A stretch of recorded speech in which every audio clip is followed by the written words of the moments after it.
Hello, you guys. So, many of you may know, and many of you may not, that there was a House committee that held a hearing on the harm that is done to women, but they refer to it as patients, because of abortion restrictions. Now, I find this hilarious because honestly, um, abortion's not illegal throughout the United States, and literally Roe versus Wade was just recently overturned. But yet here we are talking about the consequences of something that hasn't even been marinating, for a full fiscal year. So with that said, I want to, and this will be a longer live, I want to kind of go over what was discussed in this House committee meeting or House committee hearing. And I do have a PDF, but we're going to be switching back between my PDF and the video. And I want to really impress a few points. Number one, the proponents leading this pro-abortion, pro-choice rhetoric, these people are anti-woman, they are anti-poor, and they are anti-Black.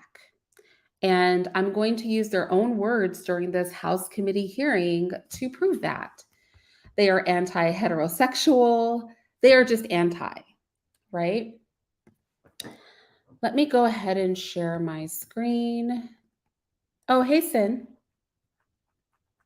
You can come up for this if you want, but I'll be up here forever. So feel free to come up at any time. All right. So I am calling this a single pro-life Black woman amongst killers. And the reason I'm calling it this is because out of this whole hearing, on the panel of experts that they brought forth, only one of them was pro-life. And I am happy to say that this was a Black woman. Very, very happy to say that this was a Black woman. I want to go over a few stats. So there are approximately 23 million women in the United States that are of birthing age, okay? We can't really talk about the number of abortions because almost 90% of the 48 states that do not report a full abortion stats. Most notably, states like California, who have a population of 40 million people, report 0% of their abortion stats. And California, even though they report none of their abortion stats, house almost 30% of all of the abortion facilities in the United States. So it's pretty significant when they are not reporting their stats. 60% of the counties in California have abortion facilities. I harp on this because when we talk about abortion numbers, when we talk about impact on various communities, we can't have a real conversation when 30% of abortion clinics aren't even being considered. The state with the largest population is not being considered. And the states that do provide stats do not provide them consistently for the entire state and with any kind of regulation.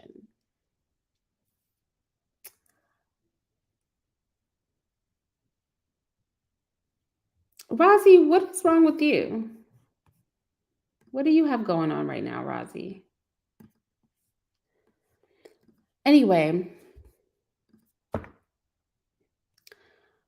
I want to get to the first woman that I want to talk about because she actually tells a very compelling story, this particular woman. And so let me go ahead and switch over to the video.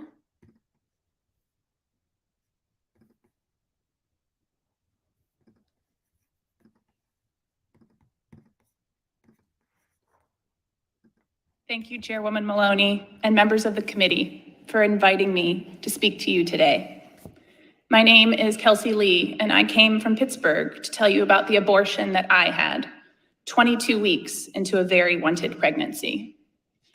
I had baby names on a short list. I had a Pinterest board full of ideas on how my two children, my 3-year-old and my future baby, could share a room in our cozy century-old house. At every appointment, it seemed my pregnancy was healthy and progressing.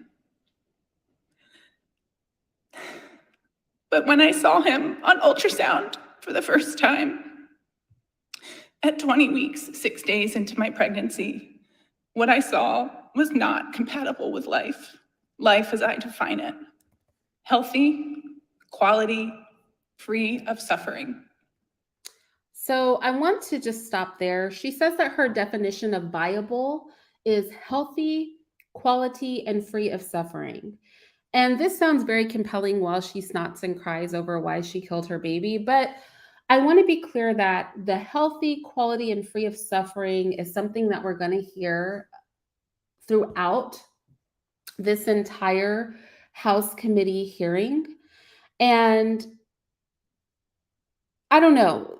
I always say when people talk about healthy, quality, and free of suffering, if I wanted to take a machine gun and kill all of the handicapped people, adults and children in the world, if I wanted to go and massacre all the poor people in the world, if anybody indicated that they were suffering, if I wanted to kill them too, maybe, all these people that were in the hospital, think about, all the people that were up in arms over COVID, all those people who had respirators, they're suffering. Why can't I kill them too, right?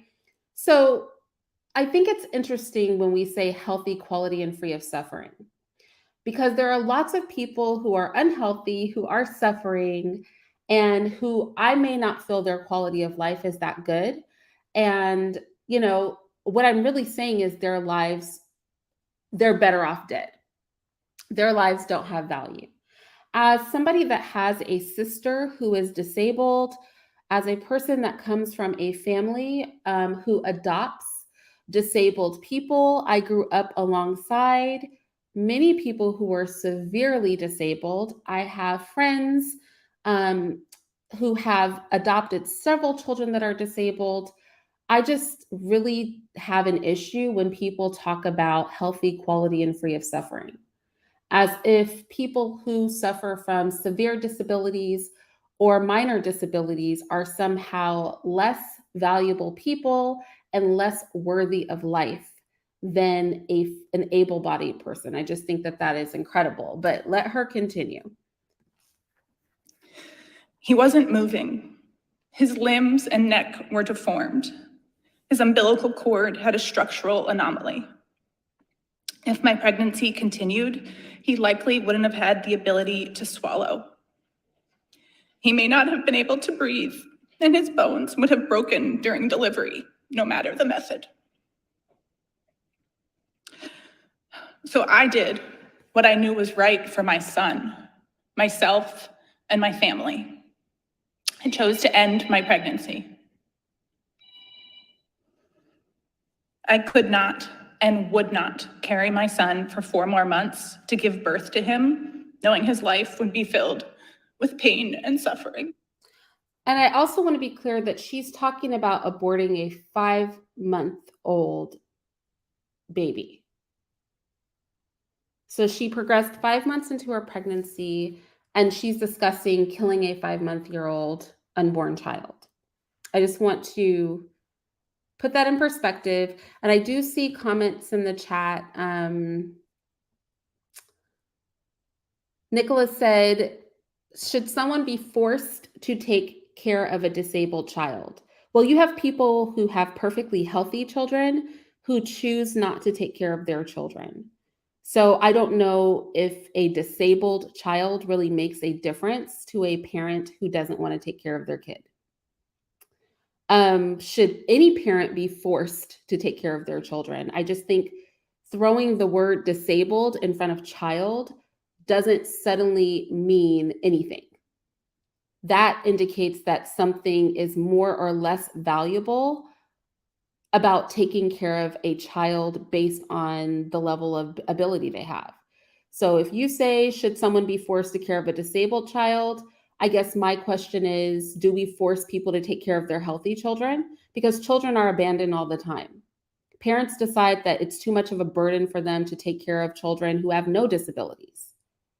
So I just don't think there's a valid argument or even a conversation to be had when we throw disabled in front of the word child. This is my opinion, but I also raise my children. So there you go. I also have 2 children with Asperger's. I mean, I didn't get rid of my kids, right? So I don't know. For me to lose a child, somebody would have to take that child, right?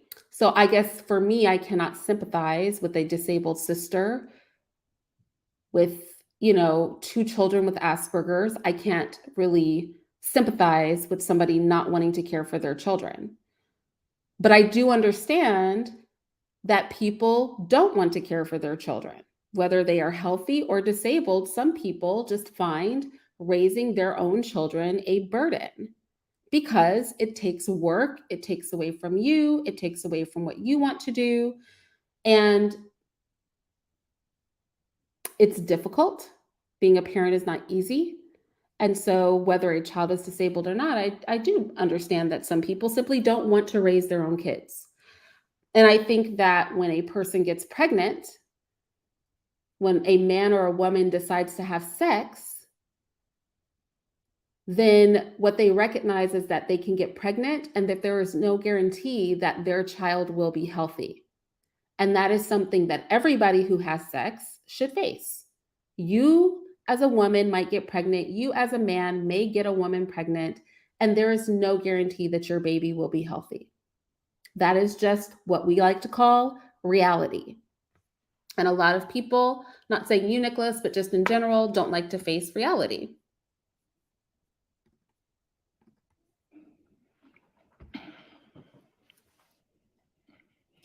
Pennsylvania's law allows abortions until 23 weeks, 6 days into pregnancy.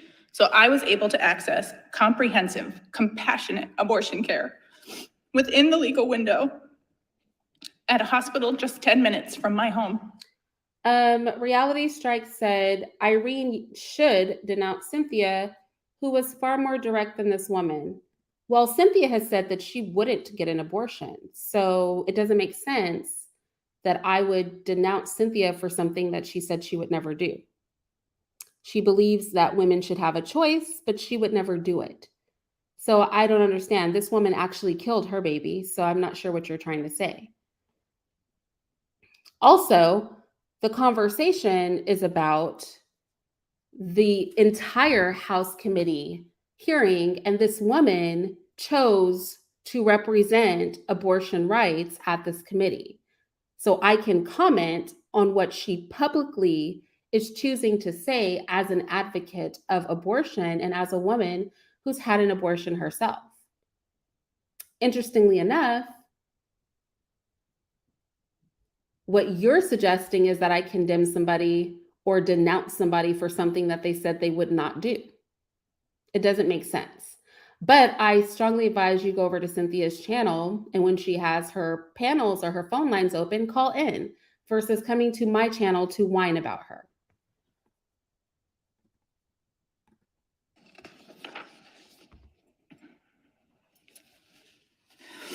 Just 6 weeks later, while I was still grieving and healing, I stood before a bank of cameras and pled with the Pennsylvania legislature not to pass a bill that would ban abortion at 20 weeks, a bill that would have banned my abortion and stripped me of my... Oh, and shout out to Yasmin, who is a transgender, a man living as a woman. Yasmin, when I finish this live, if you want to come up so that we can talk about transgenderism, you can. But as long as you're in my chat, don't disrespect anybody, okay? Share your opinions, but don't be disrespectful. Privacy in my most vulnerable moments. We stopped that legislation in its tracks. A year later, when the bill came up again, I went from office to office in Harrisburg, asking lawmakers to support people like me. Enough lawmakers listened and understood the gravity of their responsibility that we stopped that bill from becoming a law. Pennsylvania's abortion laws are far from perfect. The state puts patients in a 24-hour timeout after trying to shame them out of getting an abortion with biased information. Among the demeaning questions I was subjected to was an offer to mail me a week-by-week fetal development guide. So I think it's interesting that she considers an offer to be mailed a week-by-week fetal development guide. She actually considers that to be a demeaning question. What is demeaning about somebody saying, hey, would you like a fetal development guide? I think as a standard procedure, that is a very fair question to ask. All the time in conversations with people who are pro-choice, I hear women say things like, it's just a clump of cells. I hear women that actually think at 8 months, at 8 weeks of gestation, the baby doesn't have arms and legs. You would be surprised how ignorant people are about fetal development. So I don't personally find that to be a demeaning question. I think she's really reaching here. I think she's really reaching. Imagine how difficult that was for me to hear. But because lawmakers listened to their constituents, in this new reality the Supreme Court created, Pennsylvania is a beacon for patients in other states. I now work at Allegheny Reproductive Health Center, where we are proud to provide abortion care. I schedule appointments and find patients the resources they need to travel to Pittsburgh and pay for their care. 2/3 of the calls I field in a given day are from patients who live in other states, because the abortion bans going into effect across this country cannot and will not stop anyone from needing an abortion. No one calling owes me a justification for why they need their care. No one has to convince me or anyone else at our clinic of their worthiness of an abortion. I want to stop there. I think it's interesting that she equates getting an abortion to being worthy of one, right? Having merit for one. But I want to go back to my spreadsheet, because in her case, in this particular woman's case, and I'm going to go over everybody that spoke at this committee meeting. I'm just starting with her, but I'm going to talk about them all. She's just the first one to speak. I think that it's interesting that her child actually could have lived, but she decided to abort her child at 5 months into her pregnancy because she basically didn't want to raise a disabled child, and the childbirth itself would have been difficult on the baby. But mostly she stresses that the quality of life of her child as a disabled child was something that she certainly just didn't feel that her child needed to be put through. She would rather kill her baby than let her baby be born disabled. Now, this is interesting to me because her child could have lived, right? But there are children, as is the case with this little girl right here, who definitely will die because of their disability or their birth defect. So what you see in this little girl right here is that she suffers from a neural tube closure that happened early in her pregnancy, early in her mother's pregnancy. This is when part or all of a baby's brain are not developed, right? So the brain and the skull do not fully develop, and this can cause the child to die either in utero or shortly after the child is born.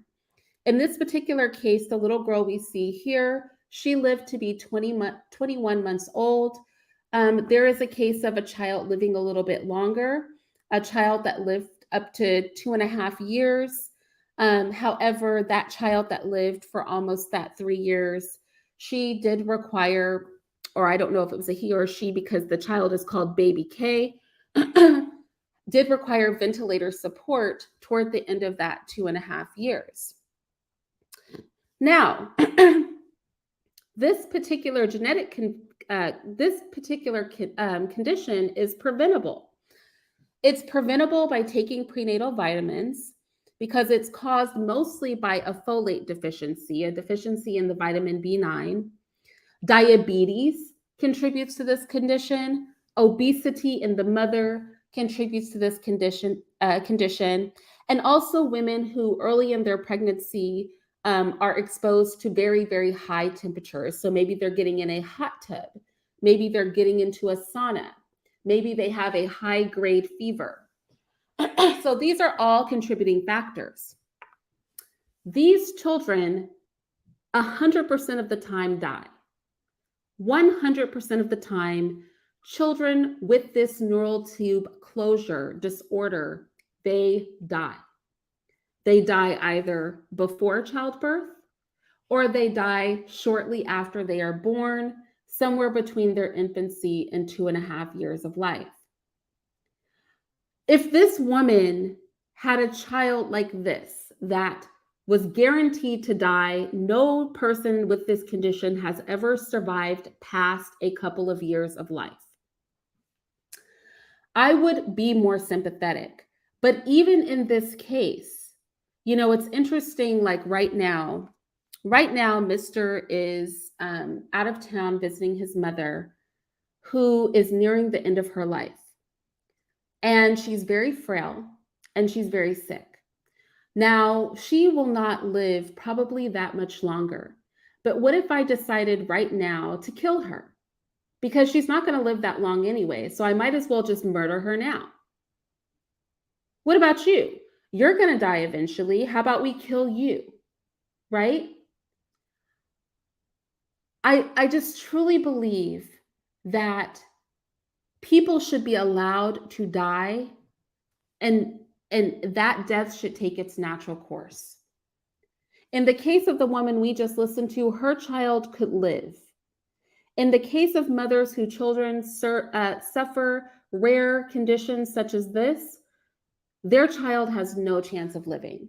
But as we can see from this little girl that sits in front of us, the mother who gave birth to this baby chose to allow her baby to live, loved and nourished her until she reached the end of her life, and allowed her child to die with dignity and compassion, in the same way that you or I, as we reach the end of our lives, want to be able to die with dignity and compassion.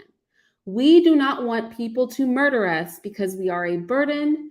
We do not want people to murder us because they think that we are not going to live for very long. And I don't really know why we can't understand that that is not different for children either. That is very controversial. However, I have to be honest with you, that is exactly what I believe. I don't believe you get to kill people simply because their life expectancy isn't as long as you think has value. Let's go back to the House Committee hearing. I want to go to the next person in that hearing, which is Nisha Verma. Give me 1 second. I want to get to the timestamp because this thing is 3 hours long. We're not going to go through the whole thing. I've already gone through it and picked out kind of where I want to be.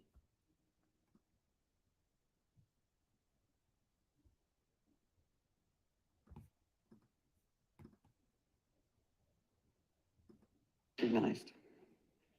Thank you. Good morning, Chairwoman Maloney, Ranking Member Comer, and distinguished members of the committee. My name is Dr. Nisha Verma, and I use she, her pronouns. I'm a board-certified, fellowship-trained obstetrician and gynecologist who provides full-spectrum reproductive health care. I'm a fellow with Physicians for Reproductive Health, a network of physicians across the country working to improve access to comprehensive reproductive health care. I'm also a proud Southerner. I was born and raised in North Carolina. I currently provide care in Georgia, and I have lived in the Southeast for most of my life. Growing up, I saw firsthand the devastating impacts of restrictions on contraception and abortion care in the lives of real people. Let's just stop here. First of all, Dr. Verma and virtually every other pro-choice or pro-abortion, depending on how y'all like to say it, I don't mind saying it either way, person here is going to give us their pronouns, which off top, The minute somebody gives me their pronouns, you are anti-woman to me. You are anti-woman, you are anti-heterosexual. If you're announcing your pronouns, you're off the top telling me that you are the kind of person who denies womanhood, who denies biological womanhood. You're automatically telling me that you deny healthy heterosexualism, that you are on a different page, right? So notice that Dr. Verma said she uses she, her pronouns, anti-woman, anti-heterosexual. Also notice that she goes on to say other anti-woman, anti-reproduction, and anti-child. These people are anti-children.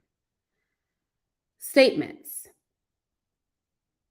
I want to get into all of these statements that she is making, because when you really take the time to think about what this woman is saying, what she's actually saying is pretty crazy. My friends, family, and people in my community.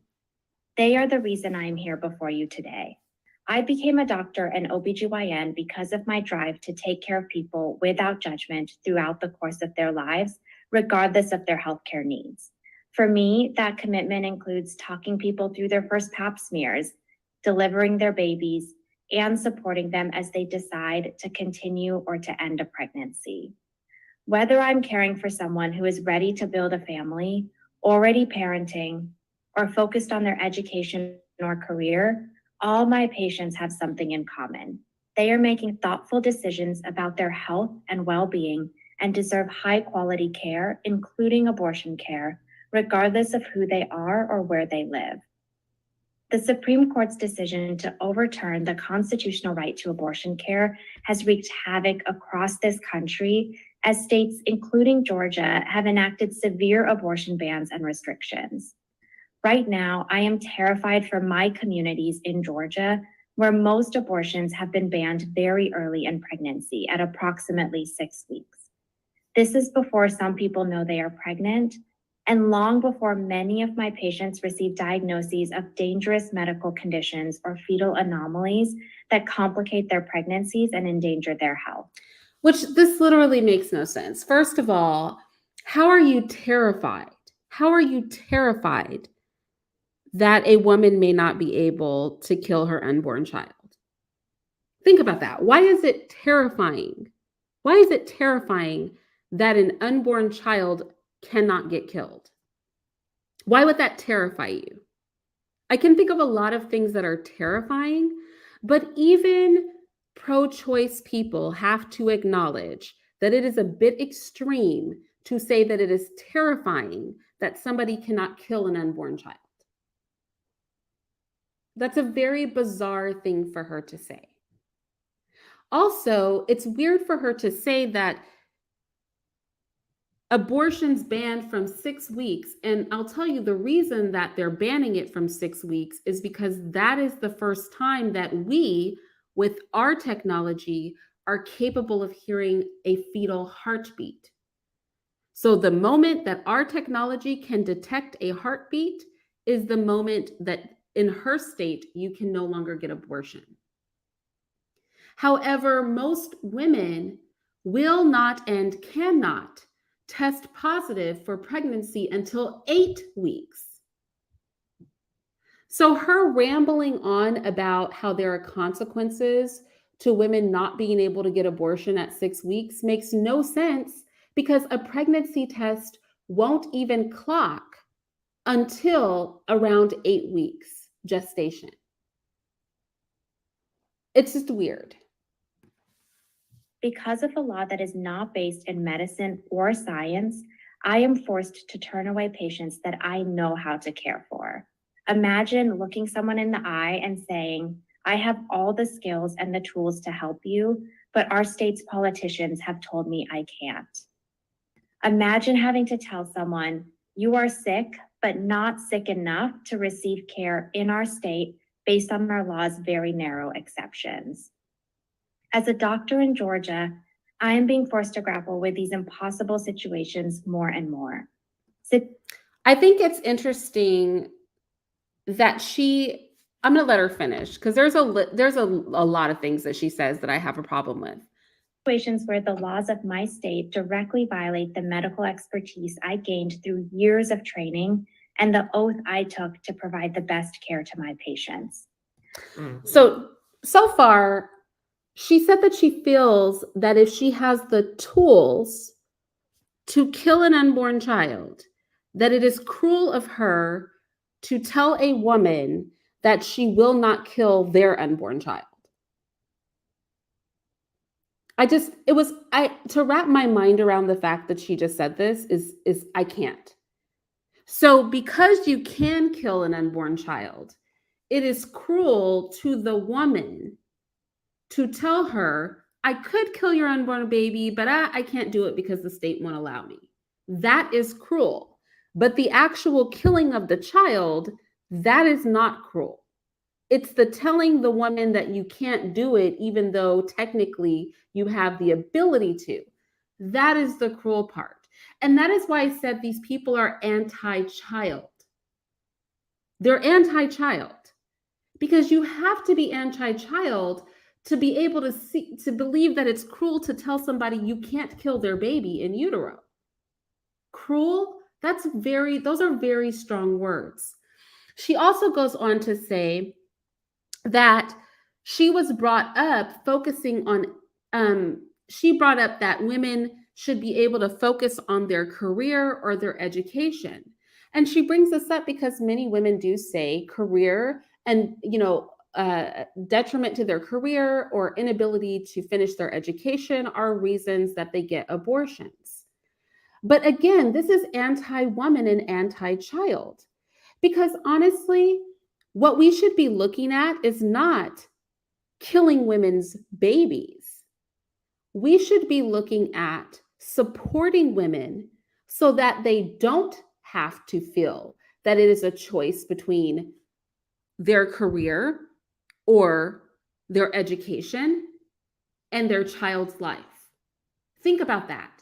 Think about a society where we are so anti-woman and we are so anti-children that we don't change society to be supportive of women because women give birth to all the humans on the planet. No, we don't adjust society.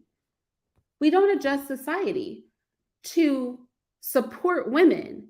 Rather, we encourage women to kill their babies while they're still in their wombs.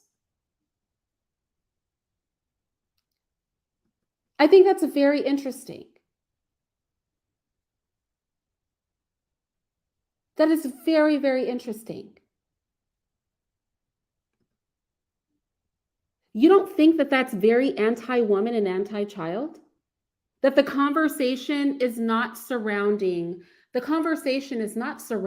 supporting women better so that they don't feel that their only option is to kill their unborn child. The conversation is giving women access to the ability to kill their unborn children.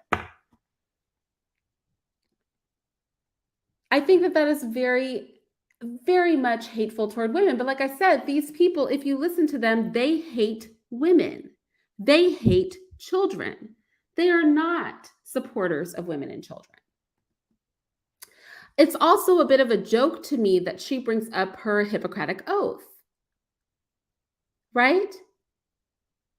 It's interesting that she chooses to bring that up when the Hippocratic oath says that doctors will do no harm. And I've never heard of an abortion where somebody doesn't get harmed. Literally, the whole purpose of an abortion is to kill somebody. So for her to bring up her Hippocratic oath is a joke to me when literally the purpose of abortion is to successfully kill another human being. I have also practiced in Massachusetts and Delaware and have seen how dramatically the care I am able to provide and that the people I care for are able to receive varies based on the laws of the state. In these states, when I don't have to deal with medically unnecessary restrictions on abortion access, I can focus on doing what I'm trained to do, providing safe, compassionate, evidence-based care.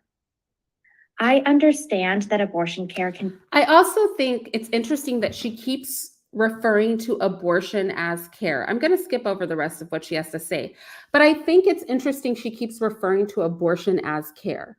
What is caring about something that ends in somebody dying? I care, so I commit murder. Like, that doesn't even make sense. How is that care?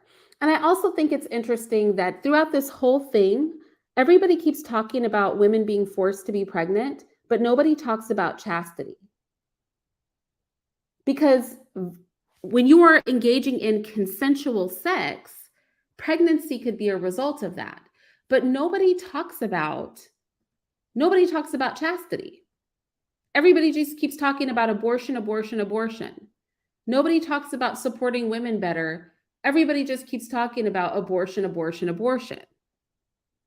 It's interesting that chastity and social programs that heavily support women, considering that women give birth to all of humanity, that is not what this hearing is about. What this hearing is about is women killing their babies in utero. And you can never convince me that somebody is for women or for children when the first thing they jump to is murdering a woman or a child. Not supporting, not creating programs to create cushion for families, to tend to the needs of women, because women give birth, women breastfeed, women are very different from men and have different social needs than men. When we can't have a congressional hearing on that, but we want to get together for a congressional hearing about killing babies while they're still in the mother's womb, that to me says you don't actually like women or children. Let's go ahead and move on to this. And I have to say, when I titled this "A Single Pro-Life Black Woman Amongst Killers," it was because of this next woman. The Black woman we're about to see now is the only pro-life person on this entire panel. Thank you. Chair Maloney, Ranking Member Comer, and members of the committee, thank you for the opportunity to testify at this hearing, and good morning. My name is Dr. Monique Shiro-Wubenhorst, and I'm a board-certified obstetrician gynecologist. I have over 30 years' experience in patient care, teaching, research, health policy, and global health. In my clinical career, I focused on providing obstetric and gynecologic care for underserved and disadvantaged populations in both domestic and international settings, and for those for women with limited access to care in such places as rural North Carolina, inner city Boston, Native American reservations, as well as in India, Nepal, the Philippines, and other countries. I'd like to discuss abortion's harms to women and their children. The Dobbs decision, which returns decision-making on abortion legislation to the states and federal elected officials, presents an opportunity to mitigate abortion's many harms to women and communities and to unborn human beings. Abortion not only poses risk. Okay, I'm sorry. I want to put DFAR's comment up. DFAR, pregnancy is a selfish action. Well, then why don't you correct the selfish action of your mother?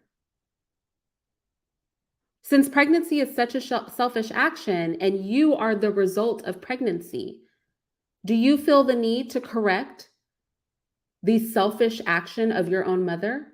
And this is what I mean. People who want to see women not have children do not like women. They sit there with their bodies and their mouths and their arms and their tongues that grew inside of a woman's body and despise the very thing that brought them into this world. It's absolutely disgusting. I'm absolutely disgusted anytime I hear somebody speak negatively of women, pregnancy, or childbirth, because you are literally sitting here as the result of a woman giving birth to you and being pregnant with you. So you have to really think hard when you're putting that down. If pregnancy is so selfish and you are the product of somebody's pregnancy, of your mother's pregnancy, then what does that say about your existence? You just marinate on that. Marinate on your self-hate. Mother, it is always lethal to an unborn child. It is my opinion that abortion is not healthcare. Abortion is defined by CDC as an intervention that is intended to terminate a suspected intrauterine pregnancy and does not result in a live birth. The goal of any abortion is therefore to kill the embryo or fetus, which is a human being. There are, of course, different types of healthcare, and it's my opinion that abortion neither prevents, treats, or palliates any disease. It has instead as its goal the death of a human being. It is therefore not healthcare for the mother or her fetus. And research confirms this because the majority of OBGYNs do not do abortions. In 1985, 40% of OBGYNs surveyed performed abortions in a study by Orr et al. In a 2018 survey, only 7% of private practice OBGYNs performed abortions. And in another survey in 2019, 23% of OBGYNs performed abortions, but 30 to 40% performed fewer than 8 abortions per year. I'd like to now talk. Oh, Mama Kush asked, do you mean selfless? Oh, you mean selfless. Okay. Thank you, Defa. Okay, I take it all back. I'm so sorry. All right. I'm glad we got that corrected because I was trying to make it all make sense. I'm so sorry. I'm so sorry to come down on you. Okay, y'all. Defar meant selfless. Yes, that is true. Pregnancy is very selfless. Giving birth and raising children requires a lot of selflessness. We can agree there. I'm so sorry. I misunderstood you. Because y'all know I love women and I'm a mother, and I get very offended when people put down pregnancy and childbirth. I just think society despises women so much and does not respect women so much. And that actually just enrages me. So I'm so sorry, Defar. I'm glad we were able to clear that up. And it's selfless. Okay. About the fact that clinicians caring for pregnant women have 2 patients, the mother and her unborn child, because the fetus is indeed a patient, and advancements in technology have enabled us to recognize that. Many fetal conditions can be prevented or treated in utero. Open fetal surgery, as we heard earlier, can be performed as early as 15 weeks gestation. And science also shows that an unborn child is able to feel pain much earlier than previously thought. In addition to that, anesthesia is routinely provided at 15 weeks in order to ameliorate pain from these procedures. I would also like to discuss briefly the epidemiology of abortion, because we know that the abortion statistic collection is extremely flawed.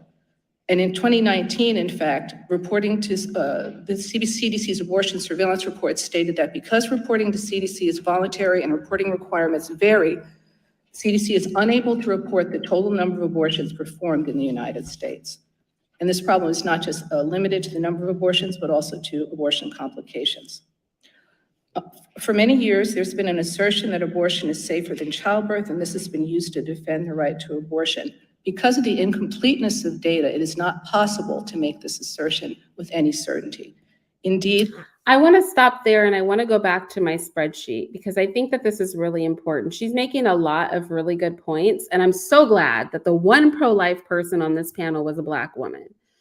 But with that said, I want to go to, I want to go to my spreadsheet because there are a couple of things I think are really important that she brought up. So first of all,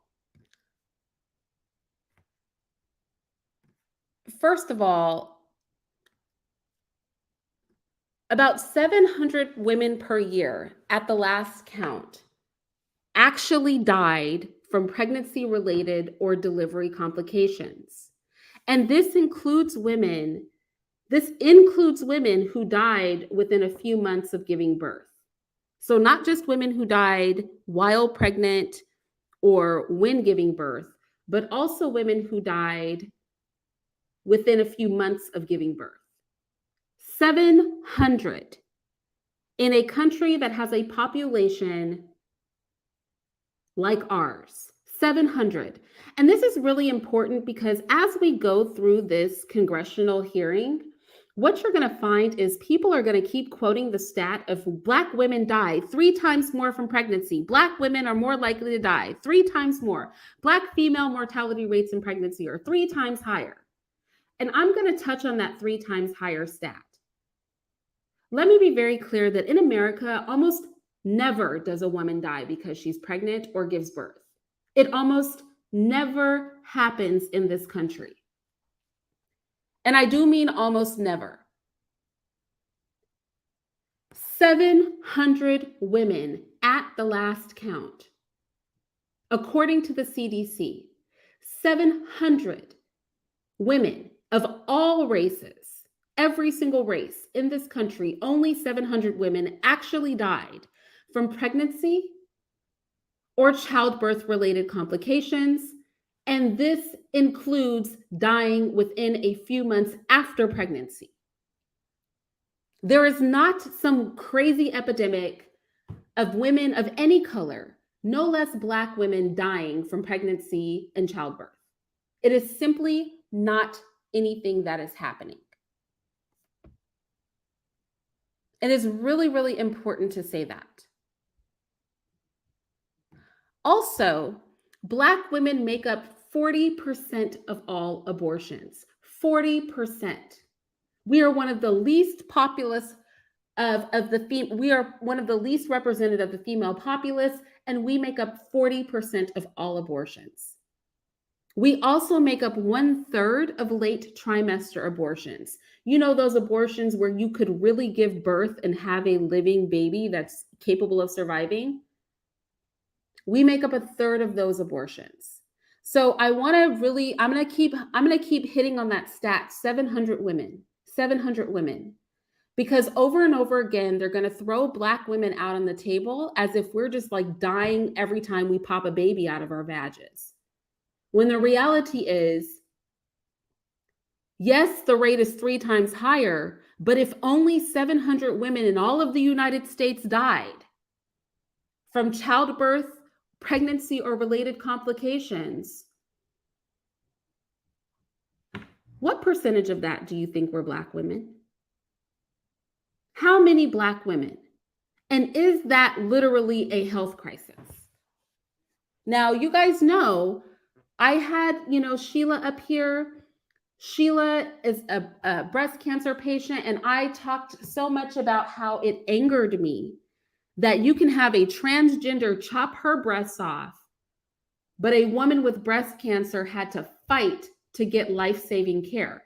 There are some real things we could talk about how Black women are overlooked in healthcare.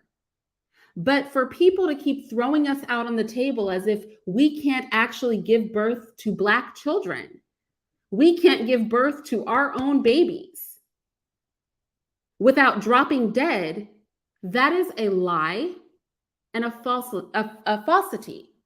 And it's not supported by the statistics. Also,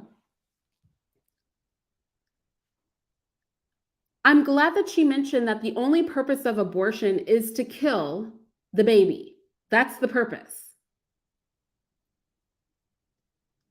I'm glad that she pointed out that the majority of OBGYNs do not perform abortions because they find it morally reprehensible. And that since the 80s, where almost half of OBGYNs performed abortions, now we are down to less than 10% of OBGYNs who are willing to perform abortions.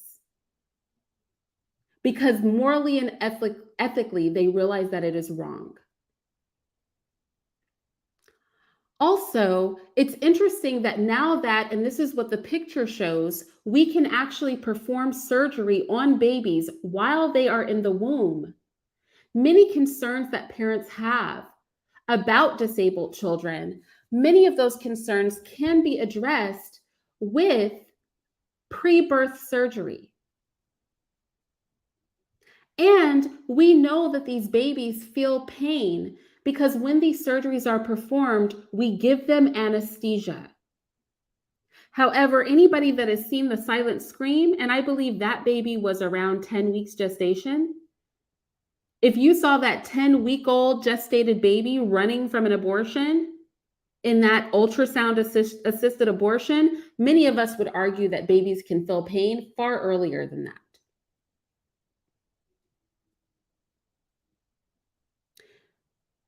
$17 million Black children have been aborted in the United States.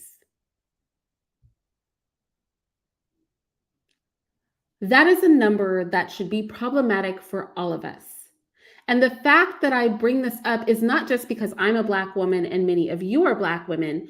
I bring this up because Black women and us being able to kill our babies was at the center of this House committee conversation.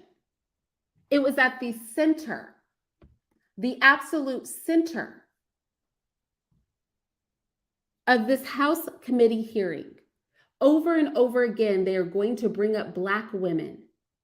They are going to say that we need abortions the most. Now, 70 years ago, a bunch of people getting together to say that Black women need their babies to die the most would have been clearly racist.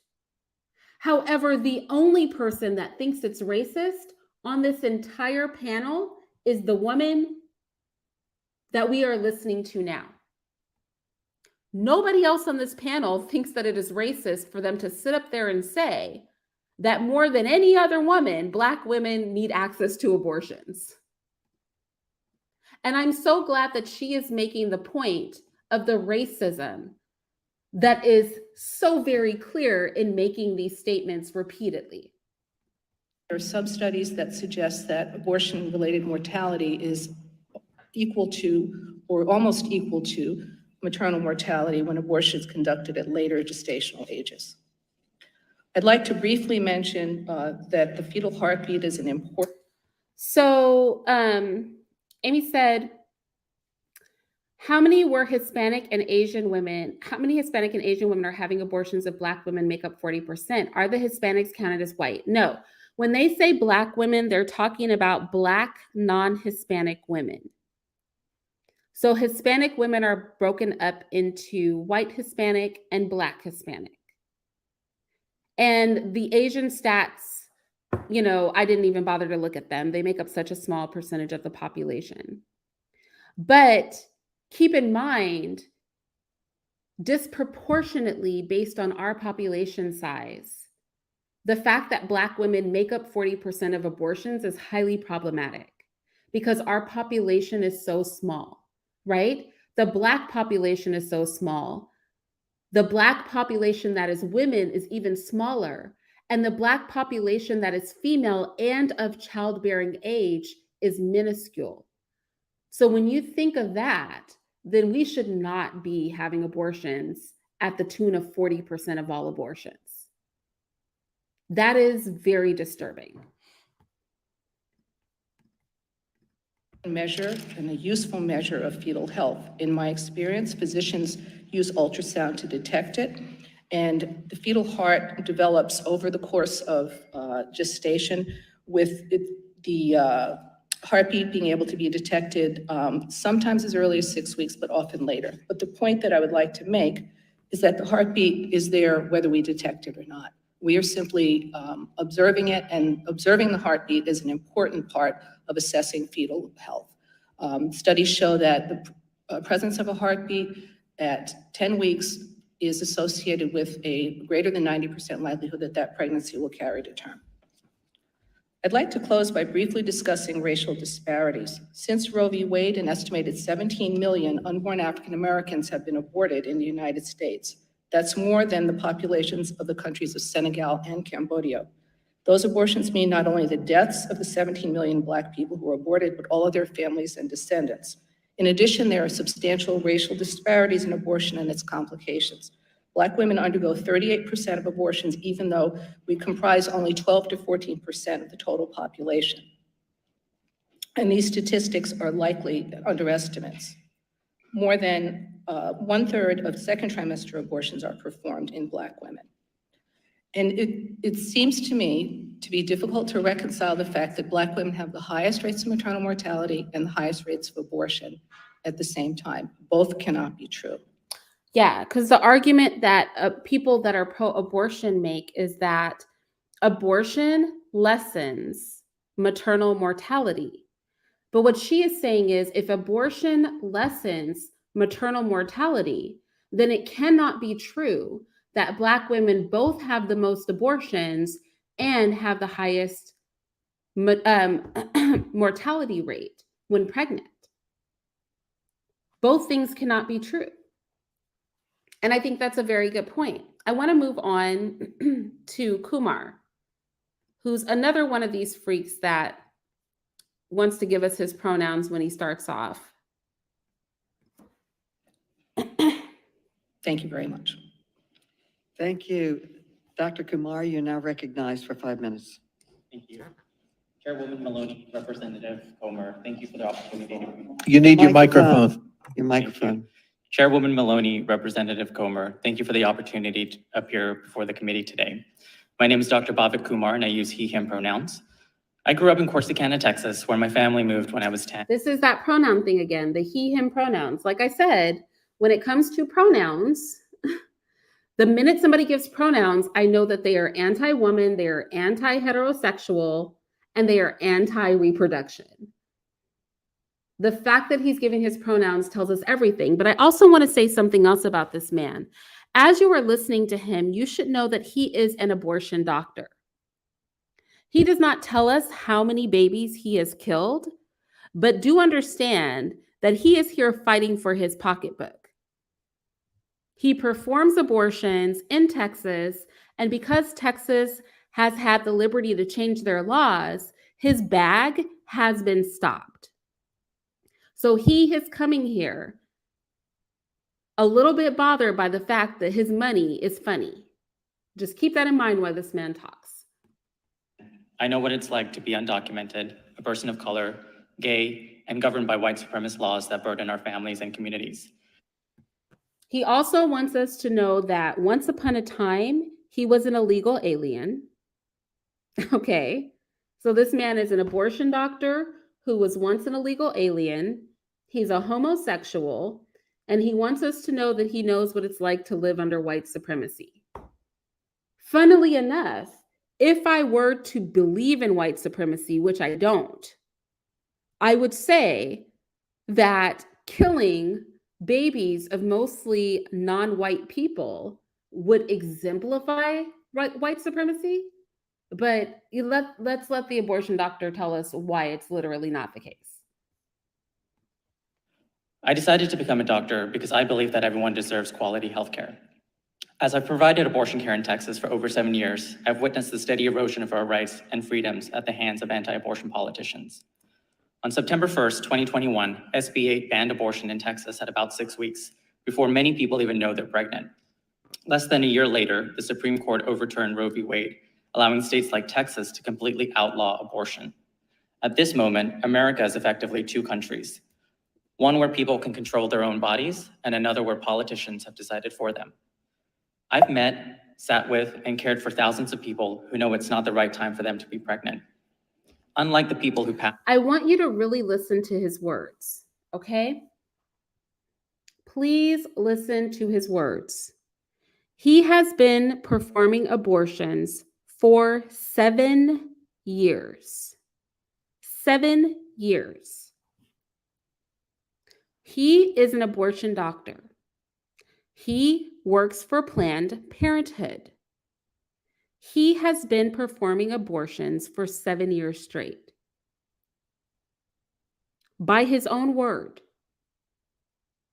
Now, I am not surprised by this because I have said to you guys that homosexual men and transgender men are very misogynistic and they hate women. So it does not surprise me that a gay man would be killing babies and violating women's bodies for 7 years straight. It does not surprise me because they do not like women. They do not like us. So I'm not shocked at all by this fact. I also think you have to listen to his language. He said he has cared for thousands of people, not women, but thousands of people who know it is not a good time to be pregnant. Again, who are people? And I'm not stretching his words because later on he's going to double down on it by saying later on, not in this first part, but later on in this whole discussion, he's going to say that that men can give birth. So thousands of people, not women, he has cared for. And by care, he means he's given them abortions. Let's be clear, because he's an abortion doctor. So by care, he means I have given abortions to thousands of women, or in his words, of people, because all of those people weren't women to him. He refers to killing a woman's unborn child as taking care of them. I mean, that is just disturbing, you guys. Think about that. Killing a woman's baby while it is in her uterus is taking care of her. I mean, when you really stop to listen to what these people are saying, it should be very obvious that it is evil and they don't like women. Killing a woman's baby while it is still in her uterus is taking care of her. You have to really just stop and listen to what is being said by these people to understand why people who are pro-life are so much against these people. It's not because we're trying to hold you back and oppress you. It's because these people hate you.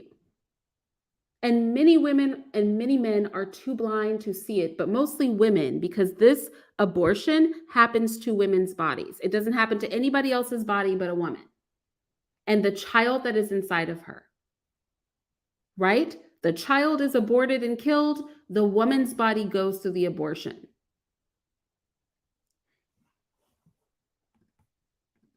Abortion bans or uphold them in court, I actually have to face those who are harmed. I have to look my patients in their eyes, listen to them beg for help, and tell them I'm not legally allowed to take care of them. These are real people with real lives and real stories.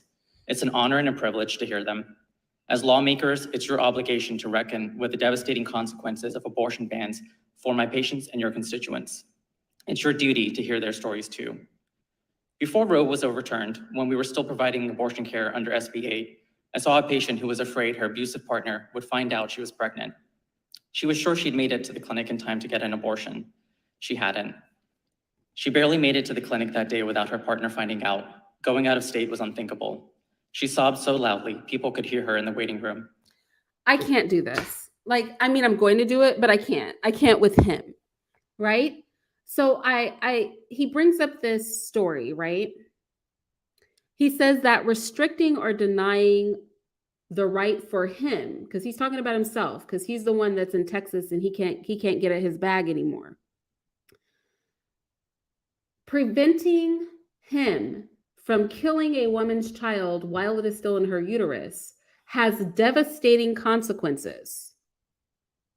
The devastating consequence being that the woman would have to give birth. Since when is giving birth to a child a devastating consequence for women? It's like literally what we were designed for. That is very anti-woman. I don't like when pro-choice people try to make us sympathize with women who want to kill their children. It's interesting to me that this gay man who's been killing babies for 7 years wants us to sympathize. He says he's killed thousands of women's babies. This is what he has said himself for over the course of the 7 years that he's been committing abortions. And my question is this abused woman, and I don't even know if I believe half of his stories because y'all, honestly, I'm going to point out a lot of places where I think he's just blatantly lying. But if we are to believe this story, there is a woman who is abused And she cannot escape her abuser just to escape and get away from him. But she can escape her abuser to go get an abortion? Say what? So you couldn't escape to save yourself, but you could escape to kill your kid? This is if we are to believe his story at all, which I don't know that I do believe his story, because honestly, I have opinions about his particular group, and one of my opinions is that they lie a lot, like more than normal. But if we are to believe this man who's been given abortions for 7 years and has aborted thousands of women's babies, there is a woman around who escaped her abusive partner just to get an abortion, but could not escape him just to get away. And we're supposed to sympathize with her when she can't sympathize with her own child. And that sounds very harsh, but I don't understand how we are to sympathize with women who don't have sympathy for their own offspring. Baby, if you can't sympathize with your own baby, your child, then what on earth makes you think I can sympathize with you? Why do you deserve more sympathy than a baby? Why do you want me to be capable of doing something that you can't even bring yourself to do for your own child? I'm just going to keep it 10,000%. I don't understand that. I'm very confused by that logic. I've never understood it. I don't understand when pro-choice people try that. I'm just like, the one card pro-choice people should never try to play is the sympathy card. Do not ask for sympathy, because the first thing I'm wondering is, where is the sympathy for the babies? I think pro-choice people should make every argument on the planet, but never, ever, ever make the sympathy argument. It's a bad argument. When you're trying to advocate for killing babies in utero, the last thing you want to bring up is sympathy or empathy or anything along those lines. That doesn't make any sense.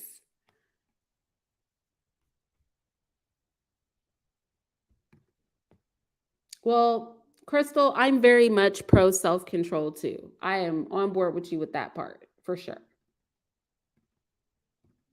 Her fate was sealed. She was sentenced by the state to carry that pregnancy to term, tethered to her abusive partner to likely endure more abuse. So I love how he blames the lack of abortion. So now she's sentenced by the state to carry the baby because she can't kill the baby. So she's in a consensual relationship with a man. She can escape him to get an abortion, but she can't escape him to just leave. And so that is the equivalent of the state forcing her to be tethered to an abusive man and have a baby.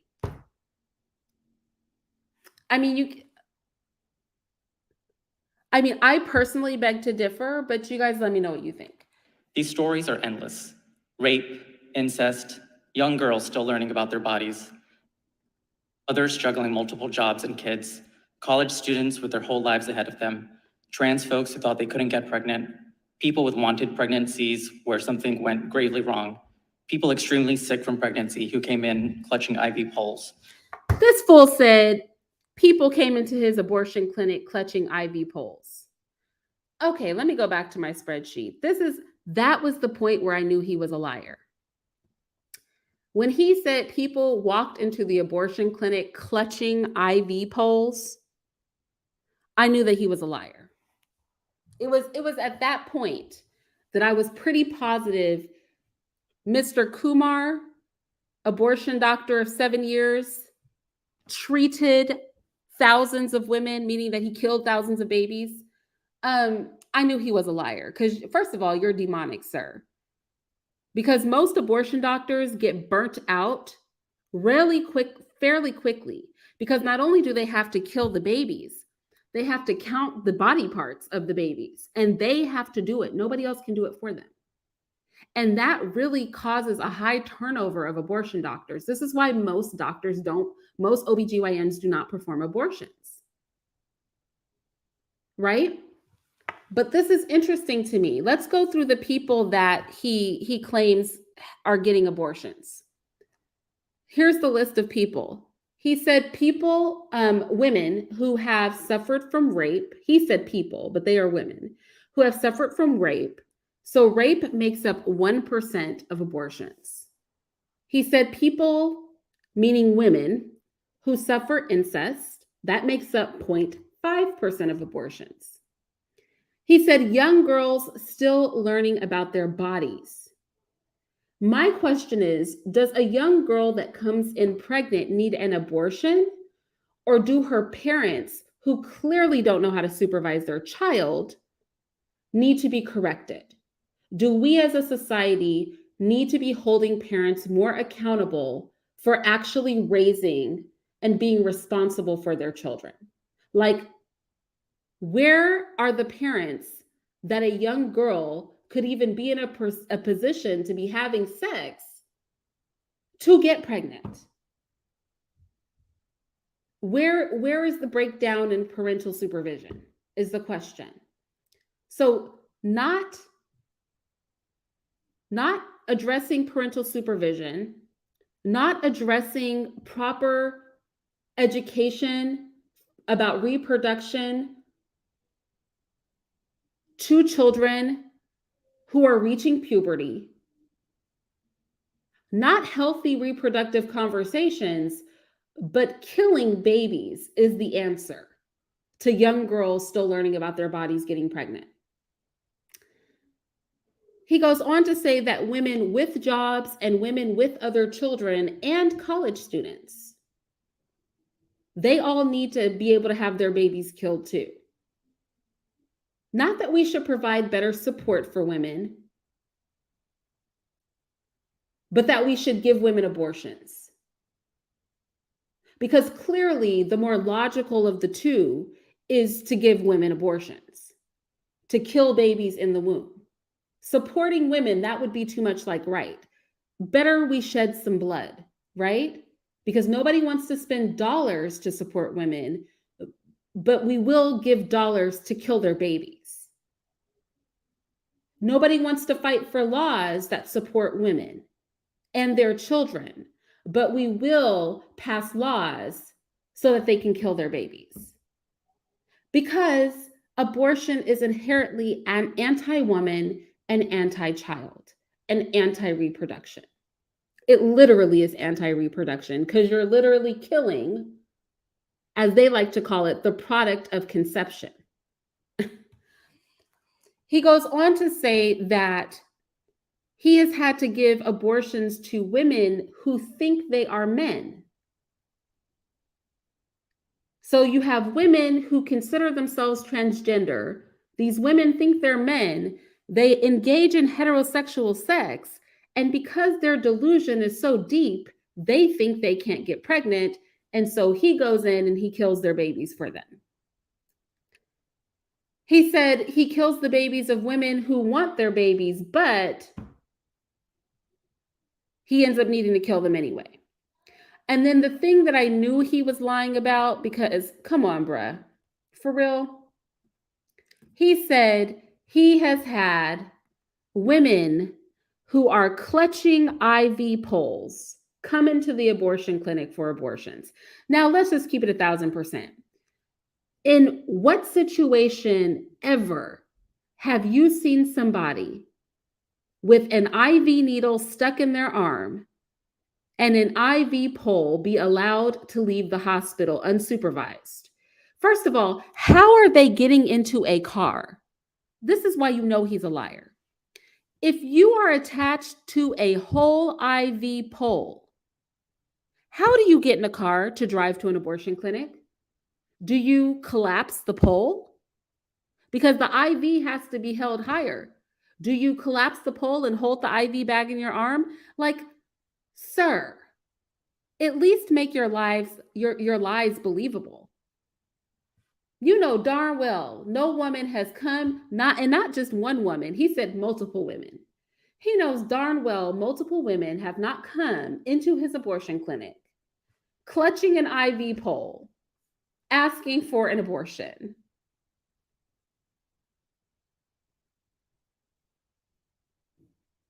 Oh, thank you. And speaking of sources, the sources for everything I assert in this video are in the description box.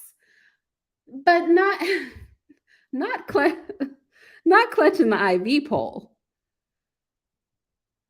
I mean, for real, for real. He's a whole absolute liar. He knows that has never occurred. You know, you can barely get out a hospital when you want to.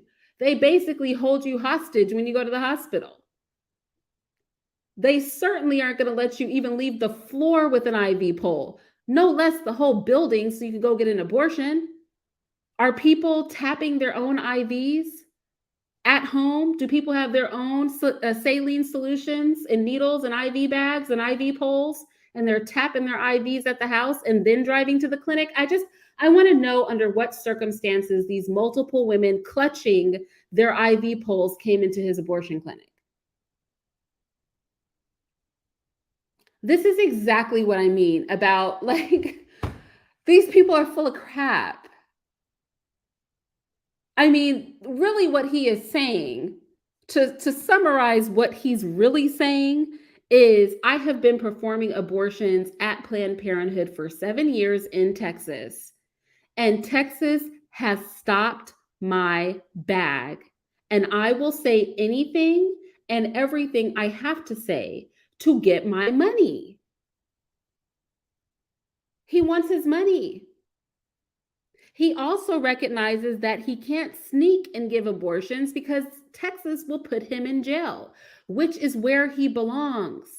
This man has been killing women's babies for 7 years. He should already be in jail.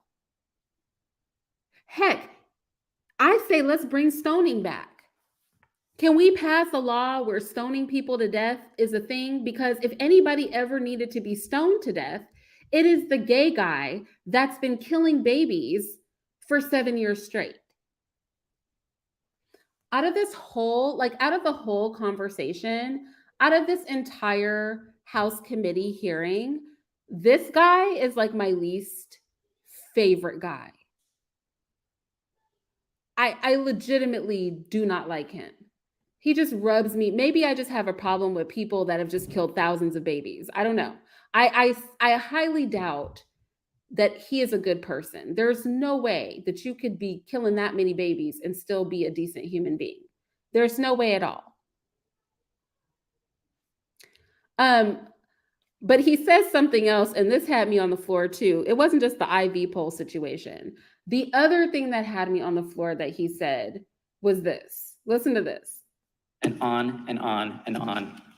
Over and over again, we are forced to violate our conscience and our training to turn away patients who need us. There's nothing more inhumane, cruel, or unethical than having to deny people the essential health care they seek in their time of need. I find it interesting that he calls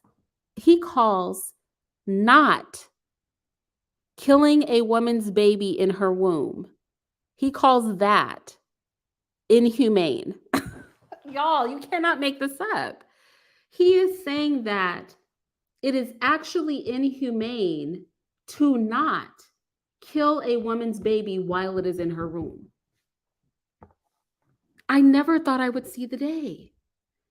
I don't know if you women knew that not having your baby killed while it is still in your womb is actually inhumane. That's inhumane. It violates, he had me on the floor when he said, it violates his conscience to not kill a woman's baby while it is still in her womb. He literally just said that. It violates his conscience to not kill a baby while it is in utero. I mean, if that is not the absolute twisting of morals, I don't know what is. Just a twisted mindset. He's been killing babies for 7 years. He forgot right from wrong. He actually has a plague of guilt when he doesn't kill the baby. He doesn't feel guilty for killing the baby. He feels guilty for not killing the baby. Now, as providers in Texas, our scope of practice is limited by the law. Texas has 3 overlapping abortion bans that carry severe punishments for providers like me, including life in prison, unless it's a medical emergency, something the law fails to adequately define because it was written by politicians and not doctors. Doctors have to wait to intervene. People have already been denied the care they need, even for early pregnancy loss, commonly known as miscarriage, because they weren't sick enough yet, not bleeding enough yet, not miscarrying enough yet. That doesn't even make any freaking sense. Do you follow what I'm saying? How can you not be miscarrying enough yet? If you have a miscarriage, the baby is dead. You're not getting an abortion at that time. You have to kill a baby for it to be an abortion. But I'm going to show you exactly what they mean. I'm going to show you exactly what they mean because he's doing something that the media has really been doing for a long time. And I think this is very interesting. They're finding ways to claim that women are having miscarriages, but not getting abortions, but not being allowed abortions. When if you have a miscarriage, your baby's dead, so you cannot get an abortion. That's not even possible. But here is an example of what they mean. I pulled some articles because when he said not miscarrying enough, I was like, how do you not miscarry enough? First of all, people who have miscarriages don't need abortions. Their babies are dead. There's no such thing as not miscarried enough. You can't be partially miscarrying. You're either the baby's dead or it's not dead, right? So here's an example over in this article right here. I'm going to blow it up so you guys can see it. Here goes an excerpt from an article, right? An OBGYN said they had to wait a day to treat a patient who had started to miscarry and developed a womb infection. We physically watched her get sicker and sicker, he told the AP. The patient lost liters of blood and had to be put on a breathing machine because of the 24-hour delay in care. Another patient in Dallas was denied a surgical procedure for a miscarriage, meaning an abortion, I think, because this whole article was about abortion.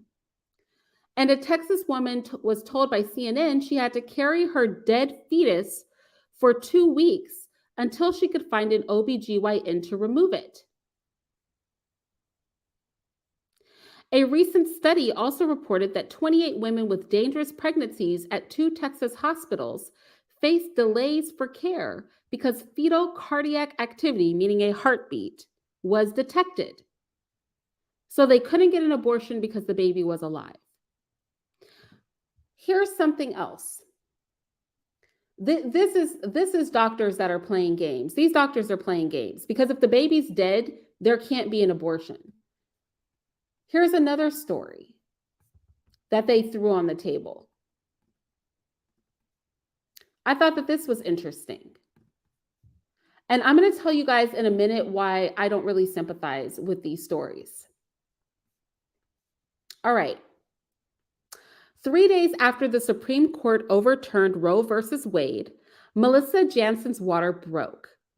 But Jansen, 35, was just 18 weeks pregnant, too early for the baby to have a good chance of survival. I was in absolute shock and just kind of numb, she said. Doctors told Jansen she had 2 options. First, she could wait and see, although the baby would most likely die, and she would be at an increased risk for sepsis, a dangerous infection. Her other option was to terminate the pregnancy.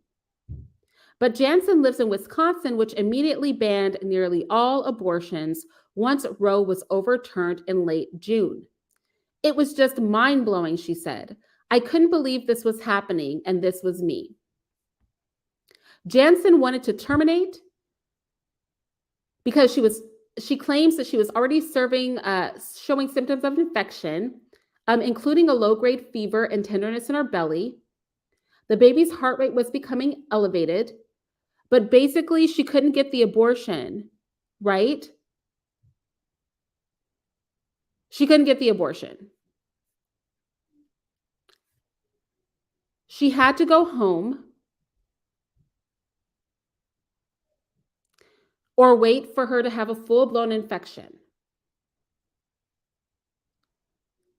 Ultimately, her baby died. Let me say something to you guys. I'm going to tell you why I don't sympathize with this. You know, I thank God. I thank God that He has given me so many children, because having all of my babies, I have had every kind of childbirth, you guys, except for a cesarean section. I've never had a C-section. But I've had every kind of childbirth. I've had natural childbirth several times, like unassisted. I have had babies completely in the call. I gave birth, Christian, I gave birth to him and he was fully in his amniotic sac. The fluid and everything was just intact when he was born. Literally the most horrific experience I've ever had. I gave birth to a baby partially in the call. I've given birth on my knees. I've given birth on my back. I've thought I needed to use the bathroom, so I went to go to the bathroom and a baby started to slide out. You know, I've had all types of childbirths. And I've also had a premature baby. All right? I have been the woman that this woman was. I've been the woman whose water broke before her child was viable. I've been the woman who went to the hospital and the doctor said, look, my doctors didn't offer to kill my baby because I didn't ask like this woman did to kill my baby. I wanted to deliver the baby because the water broke. And the doctors came to me and the doctors were like, look, if you deliver your baby now, your baby may not survive. Your baby may not survive if you deliver the baby now. So we want to keep you in the hospital and we want you to just stay pregnant. I've literally been in this situation, the same situation this woman was in. And they said there is a risk of infection both to you and the baby. The same stuff they told her. She wasn't told anything different than any other woman in her situation. So the same thing they said to her, they said to me. And that really scared me because I didn't want to kill my baby. I was worried that by my water being broke and the doctors telling me there was a risk of infection both to me and the baby, I was concerned that my baby might get sick. And I asked if I could deliver, and they told me that the baby's chances of living were better if I could just try to hold on to my pregnancy as long as possible. So I stayed in the hospital until my body refused to hold that baby anymore. And then I gave birth to my second son. Finally, my body went into labor. There was no way to stop it. And I gave birth to my second son, who was born premature. He went to the NICU. That was a very traumatic experience for me. I remember pumping my milk because they said that breast milk was the best thing for him, and bringing it. And then the nurses telling me, you know, I was bringing too much milk.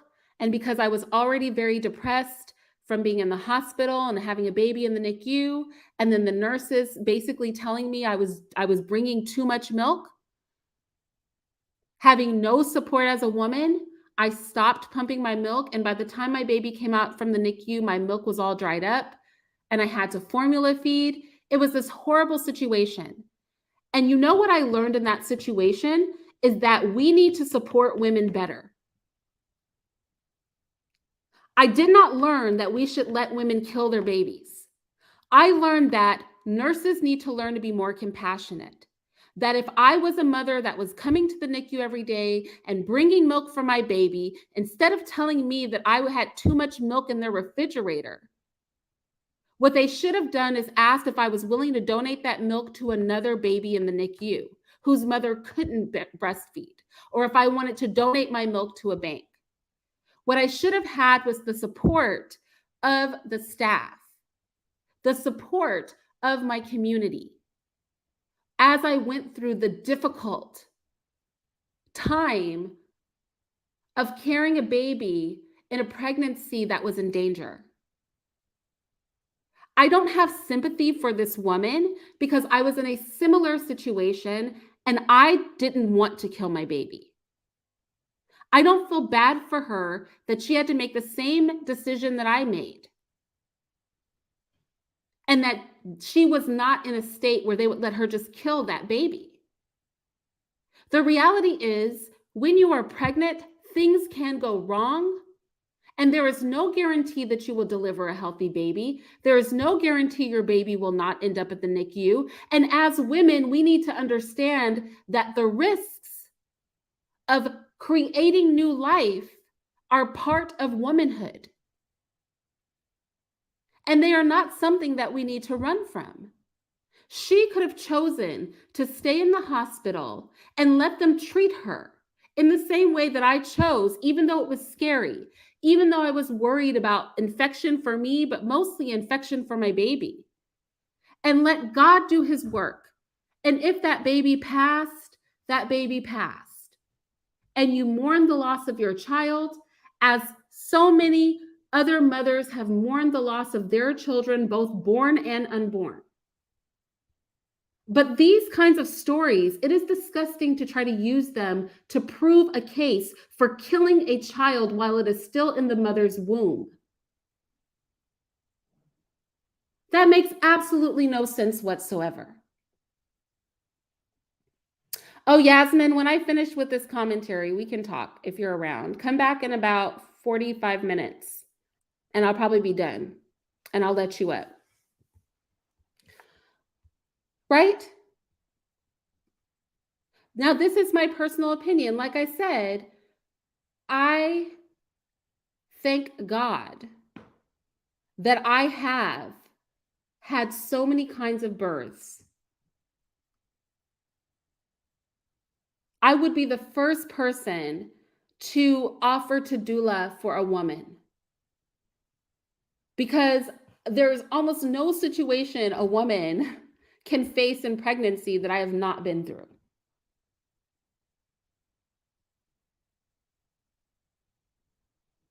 Or something similar. But conversations like that don't lead us to killing children. That's not the logical place to jump, is not so, and so that's why we need to kill babies. Right? That's not the logical place for that to go. I want to go ahead and I want to talk about Black women and mortality. Remember, I said I was going to double back on this. It says Black women and childbirth-related deaths. Is it racism?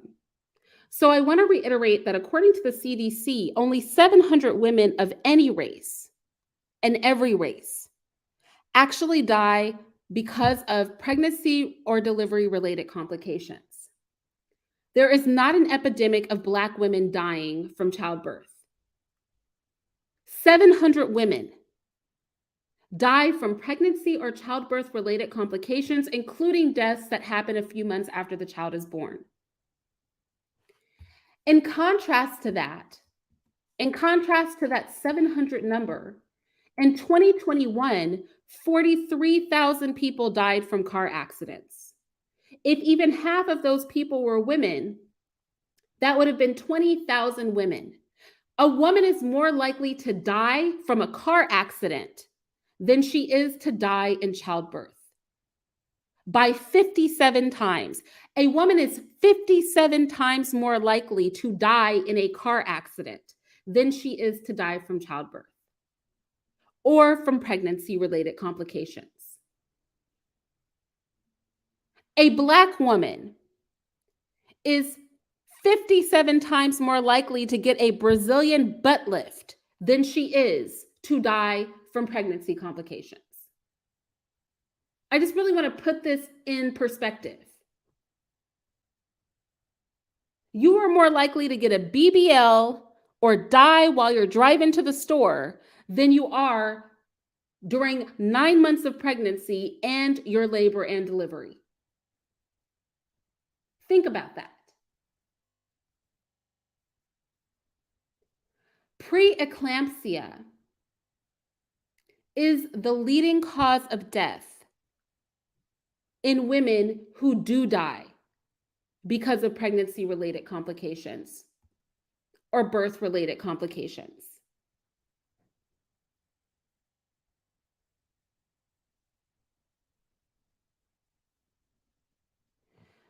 Yasmin said a face-to-face conversation.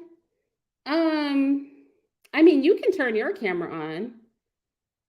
I'm comfortable. I'm wearing a silk robe. I'm not going to turn my camera on because I want to be comfortable. I'm not going to get dressed just to have a conversation with you. I mean, everybody knows what I look like. Just go to a video and see my face, right? But if you want to turn your camera on, you can. Anyway. So preeclampsia is the leading cause of death in women who do have pregnancy or childbirth-related complications. And preeclampsia, and this is where the 3 times more likely, preeclampsia in Black women is 3 times higher than in every other population of women. But that's not because of racism. It's not because anybody's racist. And it's not a reason for anybody to get an abortion. Preeclampsia is caused by hypertension, which is high blood pressure. It's caused by obesity. It's caused if the mother has type 1 or 2 diabetes before she's pregnant. It's caused by kidney disease. Are you see where I'm going with this? Preeclampsia can be prevented by proper maternal health. It can be prevented by promoting healthy lifestyles. It's not prevented by abortion. The one thing that does kill Black women at 3 times the rate is very rare, doesn't actually cause death, and it can be prevented with a healthy lifestyle. It is not racist, and it is not a need for abortion that is the problem. But people who are pro-choice, they twist reality so that they can kill babies.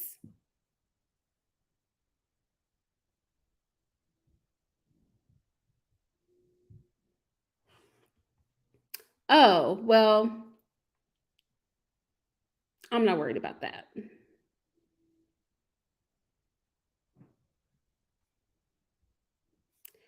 So let's keep going. I want to go to Fry. We are almost through. Because there's not, like I said, I'm not going to go through this whole thing. I'm going to kind of skip around because it's like a long, they were running their mouths forever. So let me go to, what is it, 3626? Is that my timestamp?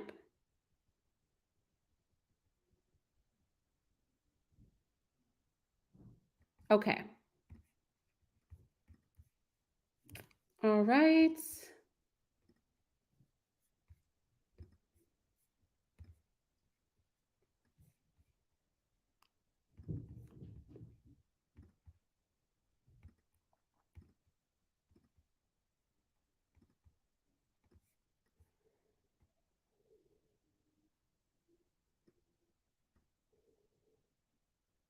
Care, civil rights, and economic justice for women and families in America.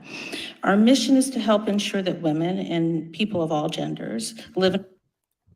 I love this. Women and people of all genders. This is Miss Fry. She's the other Black woman on the panel. And unfortunately, this chick, she's pro-abortion and she's a little annoying, but let's just go with it. Society free of barriers and biases, in a society where we can all reach our full potential. We believe that every person should be able to enjoy the fundamental human right to live with dignity and autonomy, to determine the course of their own destiny. This is particularly true for women. Women's progress has been inextricably linked with the freedom to control our own bodies and to decide for ourselves when or if to start a family, which is one of life's most personal choices. The decision to have a child shapes every aspect of someone's life, from their physical health and their family well-being, from their economic security to the trajectory of their future. Access to abortion has been pivotal for women and for all those who give birth to secure their own health and to take charge of their own lives. The evidence is clear and it is compelling. Research consistently proves restricting abortion access undermines the health, safety, and well-being of those who are pregnant. Women who give birth after being denied abortions are more likely to endure life-threatening complications during and after pregnancy.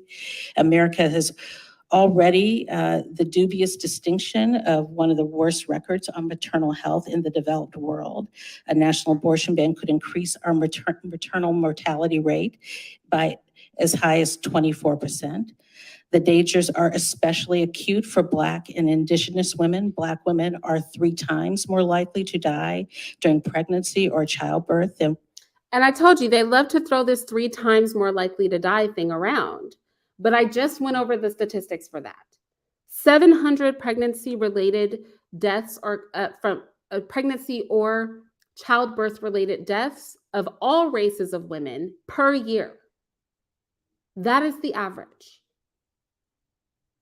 And the leading cause of death that is 3 times more likely to kill Black women is preeclampsia, which is preventable not by abortions, but by proper health and maternal care.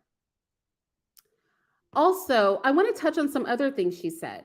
She equates women's progress to being tied to abortion, or the choice of getting an abortion negates the reality that sex causes pregnancy, not abortions. Why do pro-life people keep pretending as if abortions cause pregnancy or the lack of abortions cause pregnancy?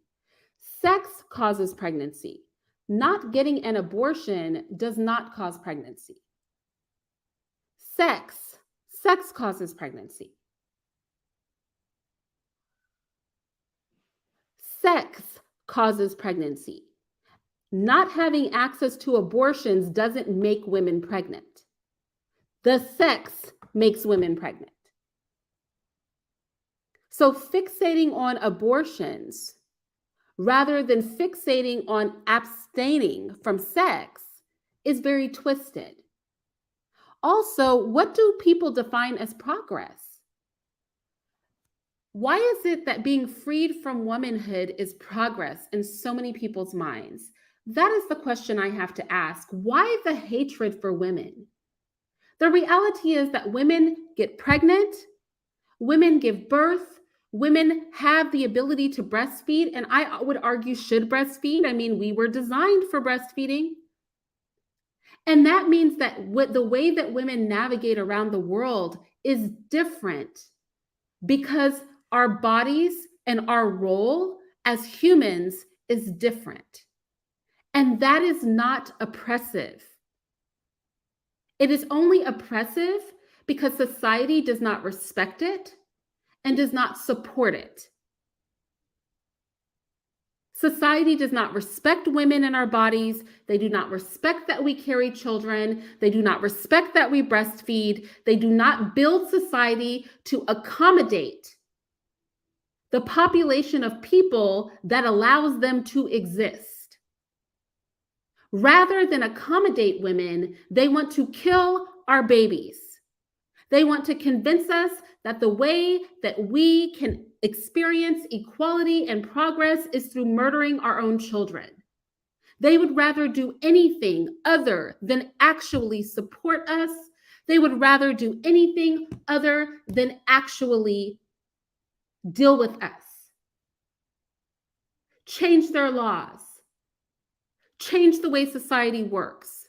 Why isn't every single hotel, every single airport, every single store, every single mall outfitted with an area designed for mothers. Why do we, women, not have special parking everywhere? Parking for pregnant women and women with children. Handicapped people make up a small percent of the population, and you have whole buildings designed around making it accessible for them. But women make up 50% of the population. Give us special parking spaces. It's hard for a woman with several children to have to usher a bunch of babies into the store. A pregnant woman shouldn't have to walk through a parking lot. There should be separate bathrooms for women, breastfeeding women, and women with children. Because a breastfeeding mother or a mother with children has different needs. Bathrooms with toilets for the mother and smaller toilets for her children. Breastfeeding areas that are comfortable. Access to breast pads. Access to sanitary napkins. Access to diapers. In case a woman has forgotten those things. That is how you support women. Promoting telecommuting for women so that they can work flexible hours that allow them to earn an income but be at home with their children. You have companies that allow people to bring animals to work. People can bring a dog to work. But they would scoff at the idea of a woman bringing a baby to work. And people can talk about how babies disrupt the workplace, but I have to tell you that I took my youngest child to work with me, to my office with me, for the first year of his life. It was something I fought for, and it was a condition of my being willing to work with them. This is back, you guys know, when I used to do commercial real estate, and I used to manage commercial real estate property portfolios. So I was in the office with 2 lawyers, several real estate agents, brokers, and then there was me and my baby.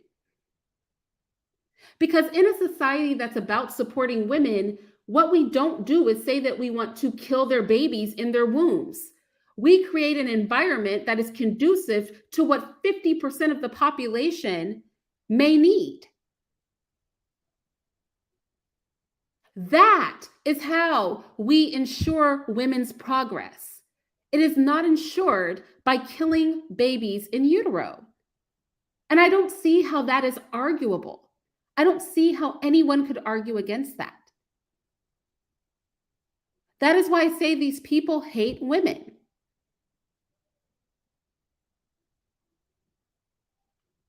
Also, she touches on the right to privacy. There is no right to privacy when you're trying to kill another person. I'm sure there are many murderers in prison right now who wish that they had a right to privacy when they killed somebody. But you don't get a right to privacy with murder. She claims that abortion is a human right. Why is murdering your own child a human right? What kind of society do we live in where that is the kind of rhetoric that we are spewing? She also points to the hardship that families suffer. But instead of wanting to address those hardships, she claims that poor families being able to abort their children is the answer. Let me let her get to it. Women. Further restraints on comprehensive reproductive health care will only make this crisis worse. Limiting reproductive freedom imposes economic hardships as well. Women who seek but are denied abortions are more likely to amass debt, fall into poverty, and suffer an eviction. Roe v. Wade was a landmark victory because it established a firm constitutional foundation upon which women, and indeed all people, could rely on. It made clear that the right to privacy afforded essential protections, which placed critical health decisions in the hands of the people most affected, not in the hands of politicians or judges. Dobbs v. Jackson eliminated this fundamental right. which people have depended on for decades, creating chaos in too many communities. As of today, 26 states have enacted or are likely to enact partial or complete bans on abortion. The National Partnership estimates that these bans would restrict the freedom of 36 million women of reproductive age. These women include 15 million women of color, nearly 13 million women who are economically insecure, and 3 million women with disabilities. These bans inflict the greatest harm upon communities who already confront the steepest hurdles in accessing healthcare and economic opportunity. People with the lowest incomes and people of color, especially Black and Indigenous people, often face the harshest health risks and are most likely to die from causes related to pregnancy. To make matters worse, the states that have And I want to stop this because we already talked about 700 women in a year dying from pregnancy-related complications is not an epidemic, and all of those women are not Black and Indigenous. That's 700 women total. Now, with that said, I also want to speak to when she points toward the hardship that families suffer and indicating that somehow abortion is the answer to that, rather than healthy family social policies. So let us not push for social policies that support families. Let's push for poor people to kill their babies. Let's push for poor women to kill their babies in utero. God forbid that we actually create social policies that support and encourage people to have families, that make it easier for families. God forbid we do that. The more logical thing is that women kill their babies, especially Black and Indigenous and poor women, especially that group of women. That is very fascinating to me. I want to jump ahead a little bit to the 1 hour mark.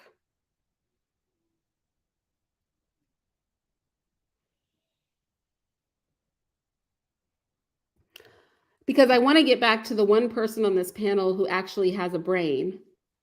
And I want to hear what she has to say. She's going to talk for about 3 minutes, or about 2 minutes.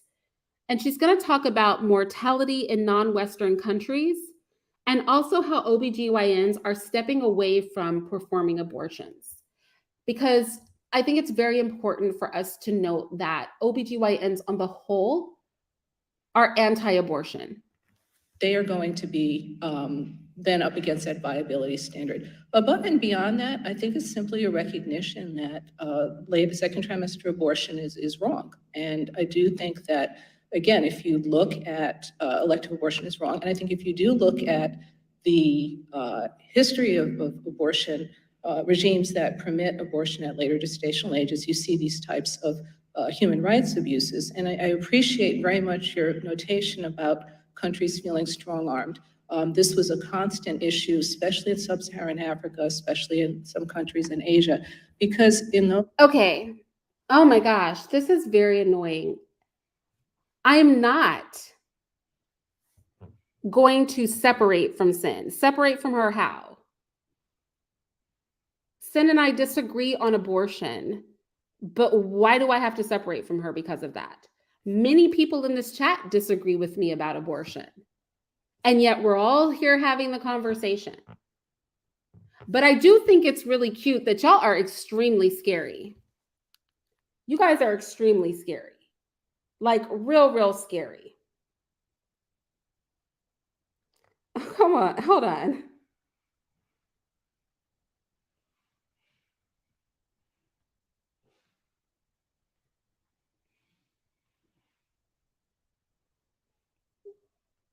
Yo, you guys are real, like really punks. You guys are punks. And I'm going to tell you why you're punks. You're punks because I started doing this commentary and Sin came through and you guys were cutting up, and literally Sin is live on her channel right now. And you could go over to Sin's channel instead of being a punk. You could march yourself over to Sin's channel and you could talk to Cynthia.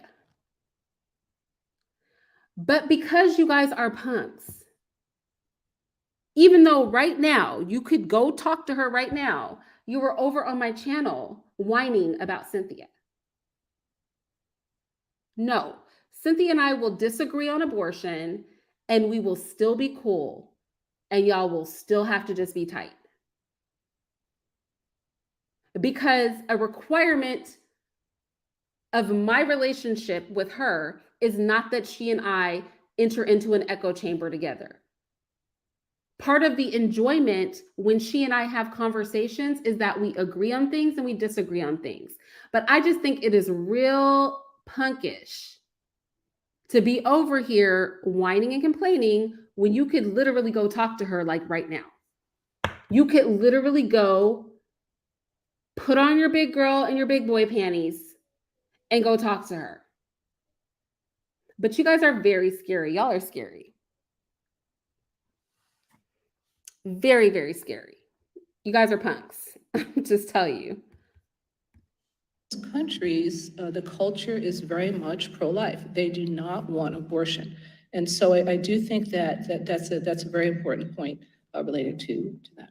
It'll forever be a shame of America that we use our great reputation to muscle countries in Africa and Latin America to become pro-abortion. What percentage of OBGYNs perform abortions, you think about? I know they have a hard time sometimes finding doctors to do this in abortion clinics. No, I think there's very good data, and I alluded to some of it earlier. It's interesting that the percent of OBGYNs willing to do abortions has declined dramatically from about 46% in the mid-1980s. Currently, among private practice OBGYNs, about 7% and about 20 to 23% for all practitioners. 7%. Well, why did the other 93% not perform abortions? Because I think inherently people feel that abortion is morally wrong and they won't perform it. They'll refer for it, but they won't perform it. Okay. Now, I want to be clear that one of the major reasons that the House committee is held this hearing, and this hearing was held like in the past 2 or 3 days. It's only been a couple days. Is because they are looking to pass, I think it is I can't think if it's a 7 or is it a 15 week. Does anybody know? I think it is a 7 or 15 week ban on abortions nationwide.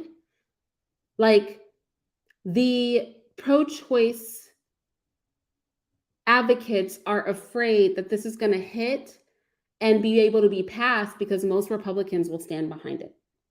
And a lot of people in the center, like myself, will stand behind it. And so they are afraid that a nationwide abortion ban for a number of weeks could be passed.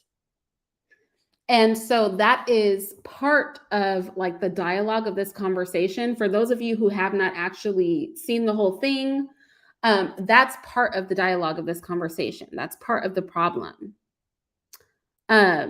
with this conversation.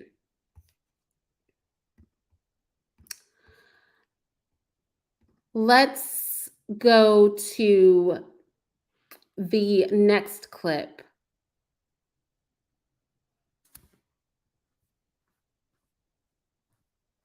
And I thought this was interesting because this was very similar to the article that I read. Against the suppression of their rights under the regime of the Ayatollah. And here we are debating how much we should suppress women's rights. What an irony. When we adopted the Bill of Rights, we didn't make a moral statement. Take the First Amendment. The fact that I believe in broad freedom of speech does not mean I approve of every form of speech. It's not a moral statement. It's a legal statement that Like literally the Bill of Rights says nothing about the right to abortion. So I don't know why he's making this point. Like that's not part of the Bill of Rights. Also, I don't think the right to free speech and the right to kill babies while they're still in the mother's uterus, are we really comparing the two things? Are we truly comparing the two things? That is wow. That's ridiculous. is a pluralistic society in which choices are complex, and it's not our role to judge and restrict the rights of the American people, including more than half of them, women. It's complicated. It's not as simple as you would have us believe, Dr. Wubbenhorst. And for you to say as an OBGYN, this is not a healthcare issue, is an astounding statement and would come as news to most OBGYN. Why is he so outraged? He's not outraged over killing children, but he's outraged that she said that killing your own child is not a healthcare need. Wow. In this country, many of whom, as Dr. Kumar pointed out, in states that have banned abortion, are wrestling with the provision of healthcare. Many of them not wanting any longer to serve in those states because they're at legal jeopardy, choosing between the healthcare they provide their patients and what their lawyers are telling them is or is not legal. And this is not theoretical. In South Carolina, a 19-year-old came to the emergency room after her water broke after just 15 weeks of pregnancy. Once the hospital attorneys intervened, they informed the doctors they'd be legally at risk if they extracted the fetus, exposing this woman to a greater than 50%. I want to get to this lady right here. Hold on. Here she is. Nightmare that would ensue. At 19 weeks, my water unexpectedly broke. After we arrived at the ER, it was made clear to us that our daughter, Theodora, would not survive this pregnancy. We were given a choice, though: induce labor and terminate this wanted pregnancy, or return home and wait for infection to worsen. Listen to what she said. She had two choices because she wanted to get an abortion.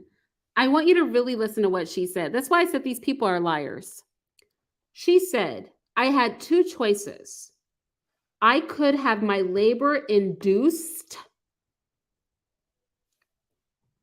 And she said, and terminate this unwanted pregnancy. But labor inducement is not an abortion. So basically, they told her two things. You can have your labor induced and give birth to your baby, or you can go home, and if you get an infection and get sick enough, then the law will allow us to give you an abortion.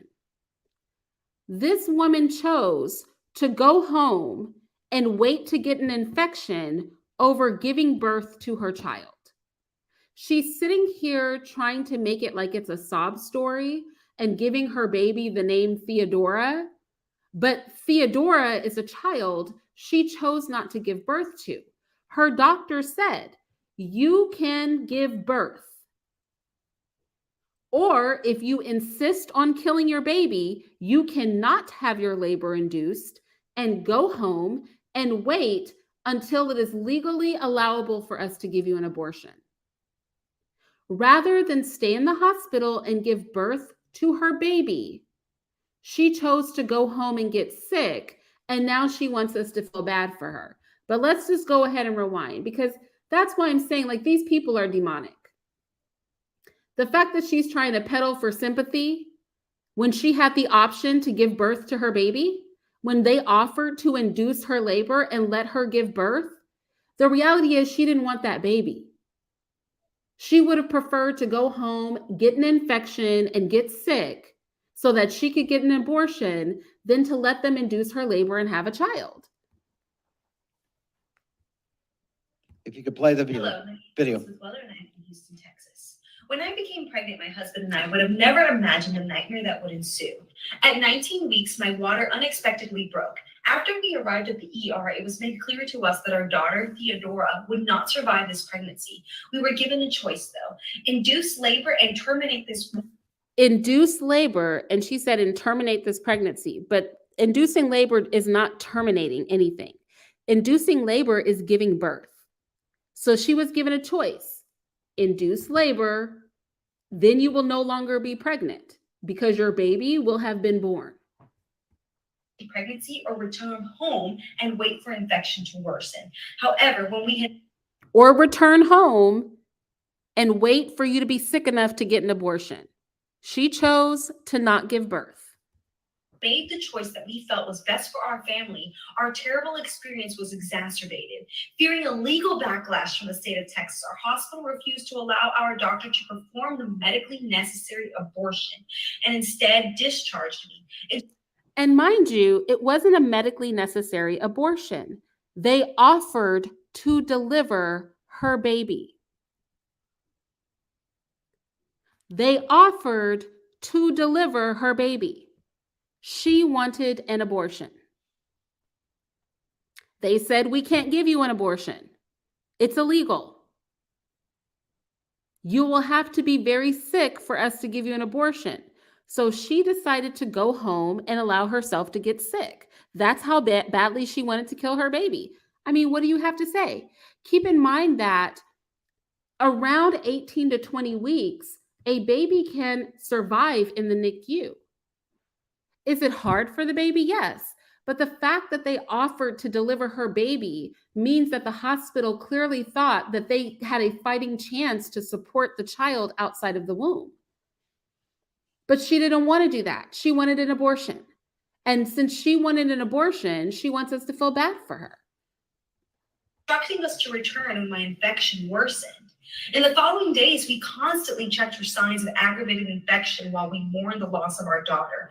During this time, I experienced a consistent flow of amniotic fluid draining from my body. This was a constant reminder of my baby's impending death. And again, having been in her position, once your water breaks prematurely, once your amniotic sac is broken prematurely, she's right. There's a constant flow of amniotic fluid because your body is constantly making more amniotic fluid. But because the sac is ruptured, that fluid comes out of your body. But she could have delivered her baby in the hospital. She could have stayed in the hospital like I did under medical supervision and kept the baby in her body until it was time to deliver if her doctors advised, or she could have taken the advice of her doctors and delivered her baby. She chose to go home. She chose to not deliver her baby. She insisted on getting an abortion. She decided to go home, let amniotic fluid drip out of her vagina. She chose to go home and wait for an infection. She chose to go home and wait to be sick enough that they would allow her to kill her baby. And I don't really think that this is a sob story. I think it shows that she's an evil woman. I mean, you have to be evil. And she might have a lot of anger, but I guarantee you, she also must have, if she has any humanity in her, a lot of guilt for choosing to go home versus giving her baby a chance to live by delivering her child. For choosing to wait until she had an infection instead of delivering her baby while she was at the hospital, all because she wanted an abortion. Wildness. It's wild. She had two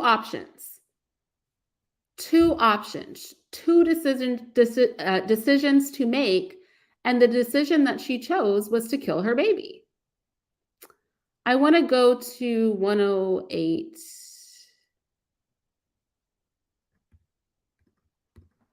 To the baby is permanent. It is death. Dr. Rubenhorst, let me come to you. Pro-abortionists want to convince the public that in the abortion debate, we are talking about anything but a human life. Recently, a prominent Democrat who I referred to earlier, Stacey Abrams, said, quote, there is no... Yes, Mama Kush, exactly. She chose to go home and let her baby slowly die without medical care, which is just evil. It's just not right.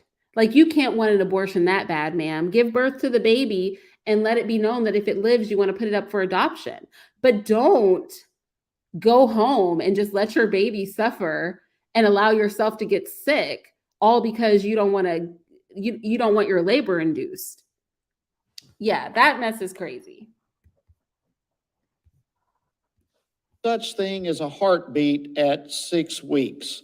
It is a manufactured sound designed to convince people that men have the right to take control of a woman's body away from her, end quote.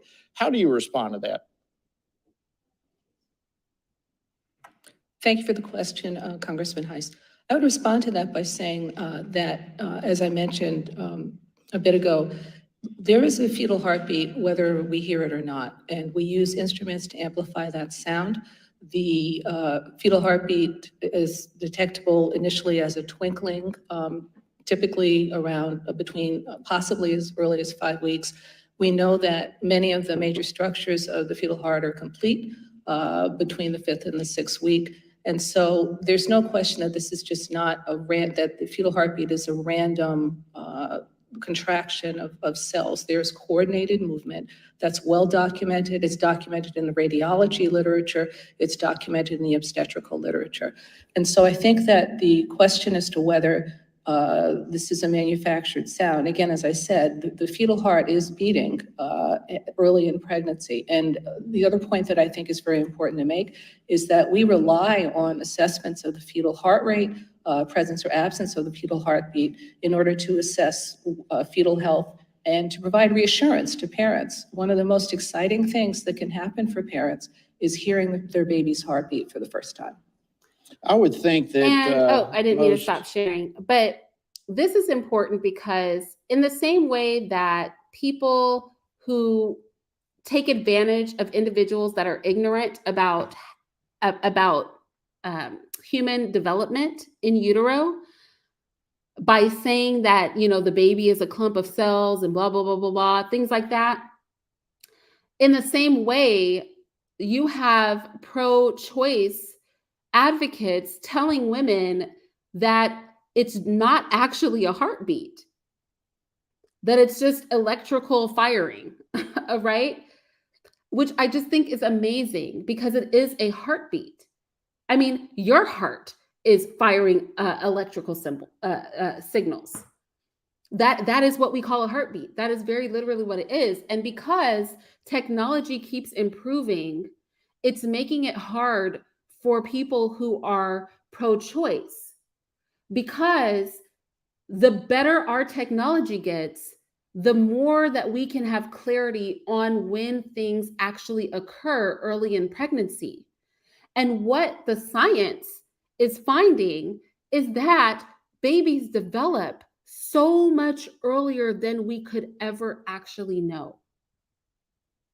As our equipment becomes more sensitive, we're finding out that the heart is developed so much earlier, that the brain is developing so much earlier and functioning, working much earlier than we ever realized. And you can imagine what a problem this poses for people who have said that babies at 6 weeks are not actually babies. Now that the science is like, oh, okay, so they are babies. They do have a heart. They do have brain function. I want to go to 113 because I find it interesting that, when it comes to pro-choice people, they will say that men have to stay out of the conversation of abortion, even though Roe versus Wade was passed by all men, but forget that. Unless the man is agreeing with them. The minute the man agrees with you, then he can be a part of the conversation. But I think that this next comment is very telling, because if a fetus is a human being, if we all acknowledge that a fetus is a human being, that a zygote is a human being, if we acknowledge that these are humans, then killing them would be wrong. And this is the first time I've heard a pro-choice person admit that. But that's exactly what's about to happen. Essentially what the ranking member said when we started this morning, that fetuses are human beings and deserve the right to life. The necessary implication is the position that the anti-abortion movement has taken aggressively for decades, which is that there should be a total ban on abortion rights in America without any exception for rape or incest. After all, as they always point out, the fetus is still a human being, even if it is conceived as the result of a gang rape of a 13-year-old girl or an incestuous rape of a teenager. The most intellectually consistent Republicans, like the GOP candidate for governor of Pennsylvania, have said that women themselves should be charged with murder for having an abortion at 10 weeks, for example, which is what the Pennsylvania Republican. So notice that he doesn't deny that they are human. He won't deny that the babies are human. He's just saying acknowledgement of that will allow conservatives to do exactly what they're trying to do, which is say that it is murder to kill other humans. And so he doesn't say that the baby's not human. He says, well, that would mean that we couldn't kill the human, even if the human is a result of gang rape. He literally jumped. He's a pervert. I could tell that this is a man that probably watches like hardcore BDSM porn. You know what I'm saying? Like, he is at home watching some hardcore BDSM porn. And shout out to people who are into BDSM. I'm not hating on it.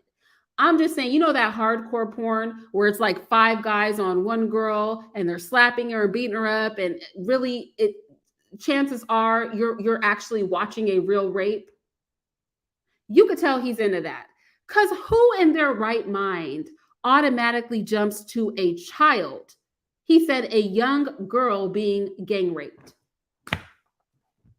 Now, in all my years of living, I have never found a scenario where I will immediately jump to a child being gang raped as an argument for something. Like, for real, for real, for real. That's the example? A child being gang raped, sir? That's the first place your mind went? A child being gang raped. Just what? How many abortions are from children being gang raped? How many grown men are marinating on children being gang raped?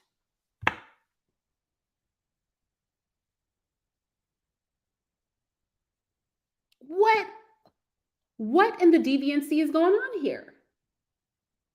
I mean, I guess as long as you're advocating for murder, you might throw some stuff out there that turns you on secretly. I mean, he probably has an erection under the table, just excited that he got to say that in a room full of people.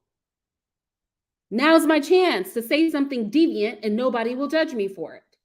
I'm telling you, I truly believe for him, this was just an opportunity to spout off one of his fetishes without getting in trouble, to say something deviant without anybody being able to call him out on it. Because, sir, really, a young girl being gang raped? Just sick.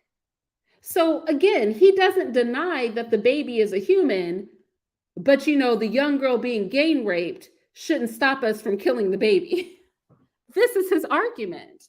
And you cannot make this stuff up because these people are so far gone in the head.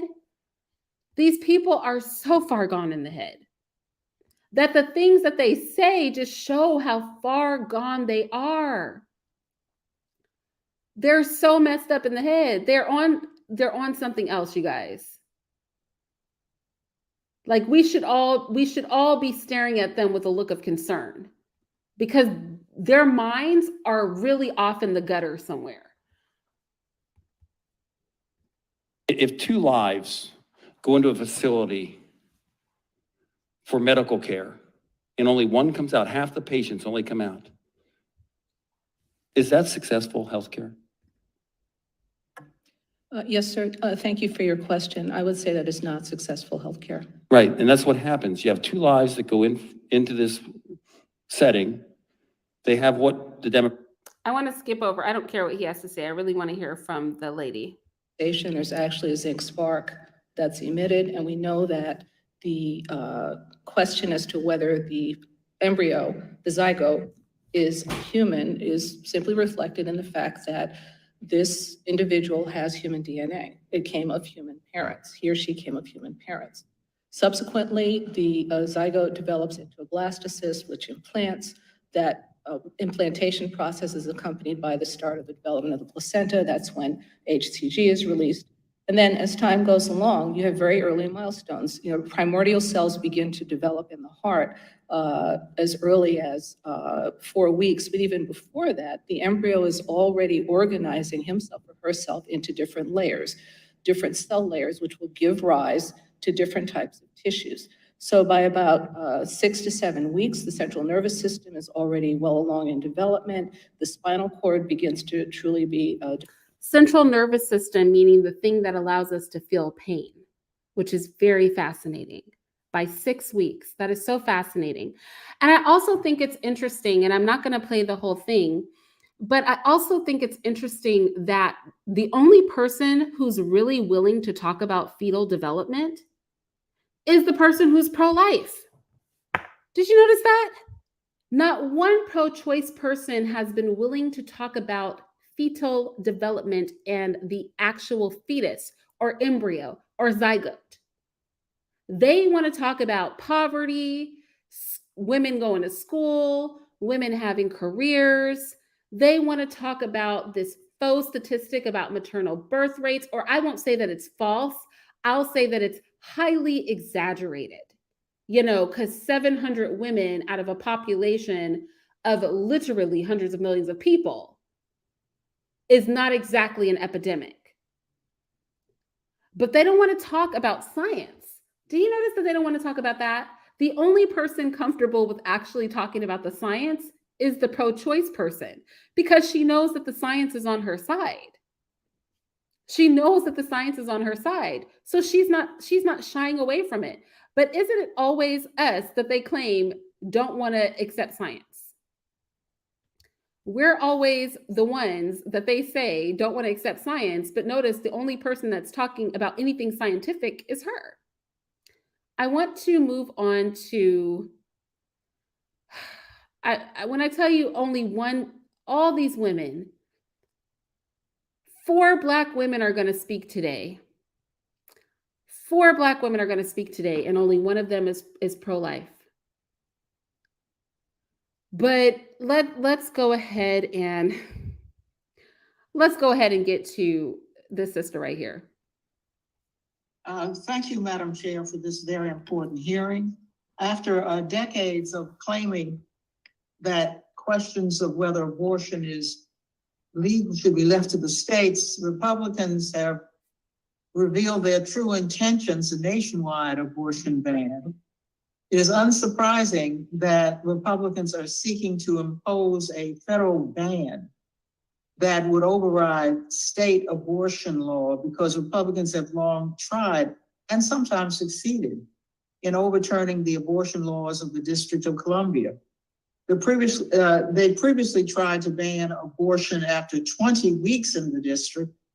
And since 1988, with few exceptions, Congress has prohibited DC from using its local funds on abortions. If Republicans do not succeed with a national board.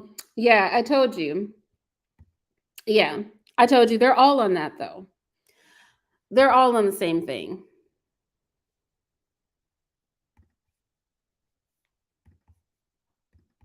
Abortion ban. They will try to ban abortion in DC. Mr. Fry, how would federal abortion ban override state initiatives to protect and enshrine abortion rights and access? Well, I think that, thank you, first of all, for the question. I think the challenge here is that those abortion. I want you to listen really closely to this. bans would be devastating for folks who need access to quality reproductive health care. What we know is when people don't have access to abortion, they have limited ability sometimes to control their futures and their economic lives. We know that from studies, ample research around when people don't have access to abortion, they have issues controlling their futures and economic lives. So self-control and not having sex and not being promiscuous so that you don't get pregnant is not how you control your future and your economic life. But abortion is how you control your future and economic life. Abortion, the only way you can control your future and your economic life is if you can kill the baby that's in your tummy or in your uterus.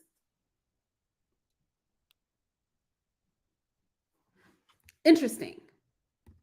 Poor economic outcomes, poor health outcomes, not only for women and people who give birth themselves, but also their children. So poverty is why abortion is needed. I want you to hear everything she's saying because we're going to stop for a second and go back in time to some historical things, because everything that she is saying has been said before. Everything that she is saying has been said before during the eugenics movement. I mean, don't let the fact that a Black woman is saying it fool you. The need to kill babies because of poverty is a necessity. The harm is far-reaching, but most importantly, Congresswoman, I think it's just the impact on denying women and anybody who gives birth the ability to make the health decisions that make sense for them. That harm is overwhelming, I think, for a lot of people. Yeah, let's just take a quick break here so that we can just take a stroll down memory lane for all these economic hardships and reasons that we need abortions.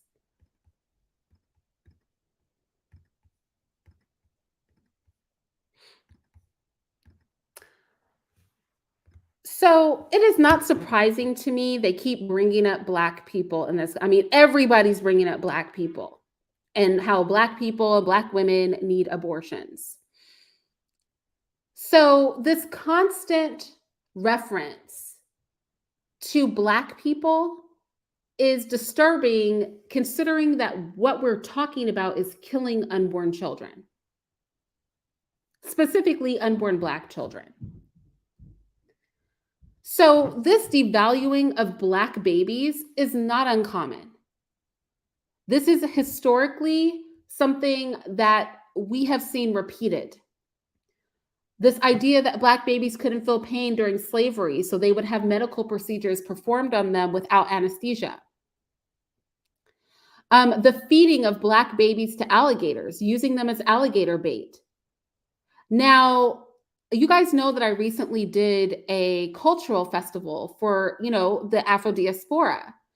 And during this festival, I told you, and I showed you guys, you might have seen when I shared it with you, some of the exhibits were postcards and other racist paraphernalia. And I personally, because the person that was supposed to frame them did not, I ended up staying up the whole night before the festival framing these postcards myself. And I broke them up into categories. And one of the categories was Black people and alligators. Postcards. Because it was a sport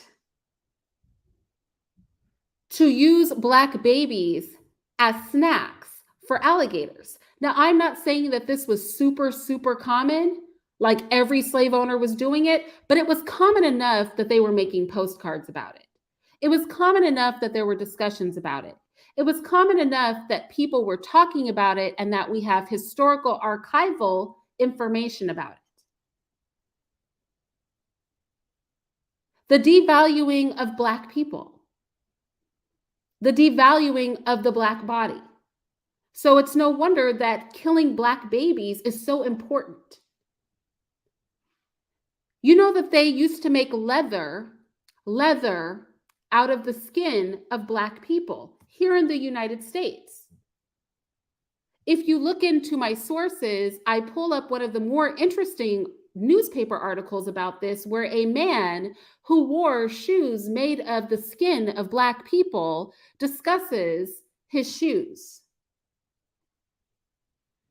How soft the leather hide is when it's made of Negroes.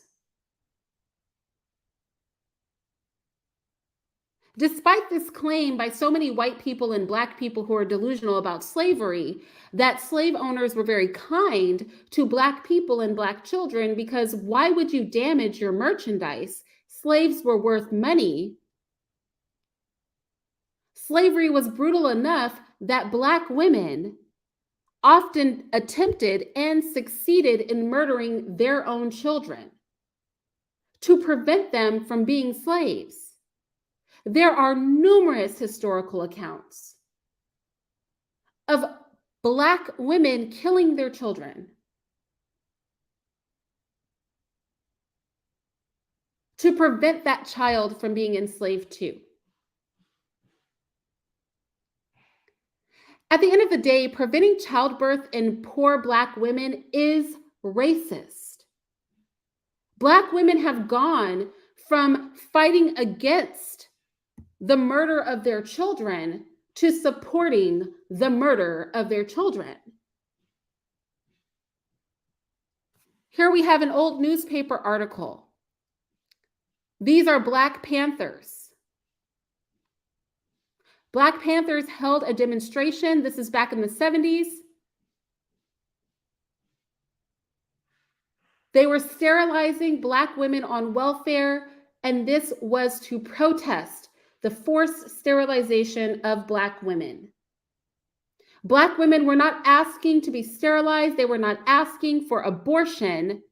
What they were asking for was food, clothes, money, and the ability to survive. But now our conversation has moved on to, hold on, if we can kill our babies or not. Here's another protest. End forced sterilization. Again, fighting for the right to carry children, not the right to kill them. Let's not forget the Registry of Human Pedigrees. This was part of eugenics. And you know, at the bottom of that human pedigree chart were semi-morons and Black people. Selective sterilization also protects children. Does that not sound like that rhetoric? What did that woman say at the beginning? The one who was giving her abortion sob story, Kelsey Lee, right? She said, healthy, quality, and free of suffering. A viable life is healthy, quality, and free of suffering. I told you I was going to go back to it. Selective sterilization also protects children. For no child should be born to subnormal parents, denied a fair, healthy start in life, or doomed from birth to a mental institution. Substandard parents producing substandard children. Substandard children are better off dead. They are better off to not exist. This rhetoric is not new. Now they've repackaged it and slapped some gay people on it and slapped some Black faces on it. But this is not rhetoric that has not existed prior to this. I want to go into a pro-abortion paper, because let me tell you something. These people can't even advocate for themselves, because what they are doing is so evil, they can't even make it make sense for them. This is a pro-choice paper that is meant to defend Planned Parenthood. This is pro-choice people wrote this. Now, I've highlighted some stuff in here, but pro-choice people wrote this. These are not pro-life people that wrote this article. How false narratives of Margaret Sanger are being used to shame Black women, shame them from getting abortions, right? Because Black women have gone from protesting to not be sterilized and to not be considered subhuman so that their children would not be considered subhuman. Black women have gone from not wanting their children to die to now advocating for abortion. And even then, they are not satisfied with us making up 40% of all abortion cases. They now want to write a paper on how we are being shamed from getting more abortions.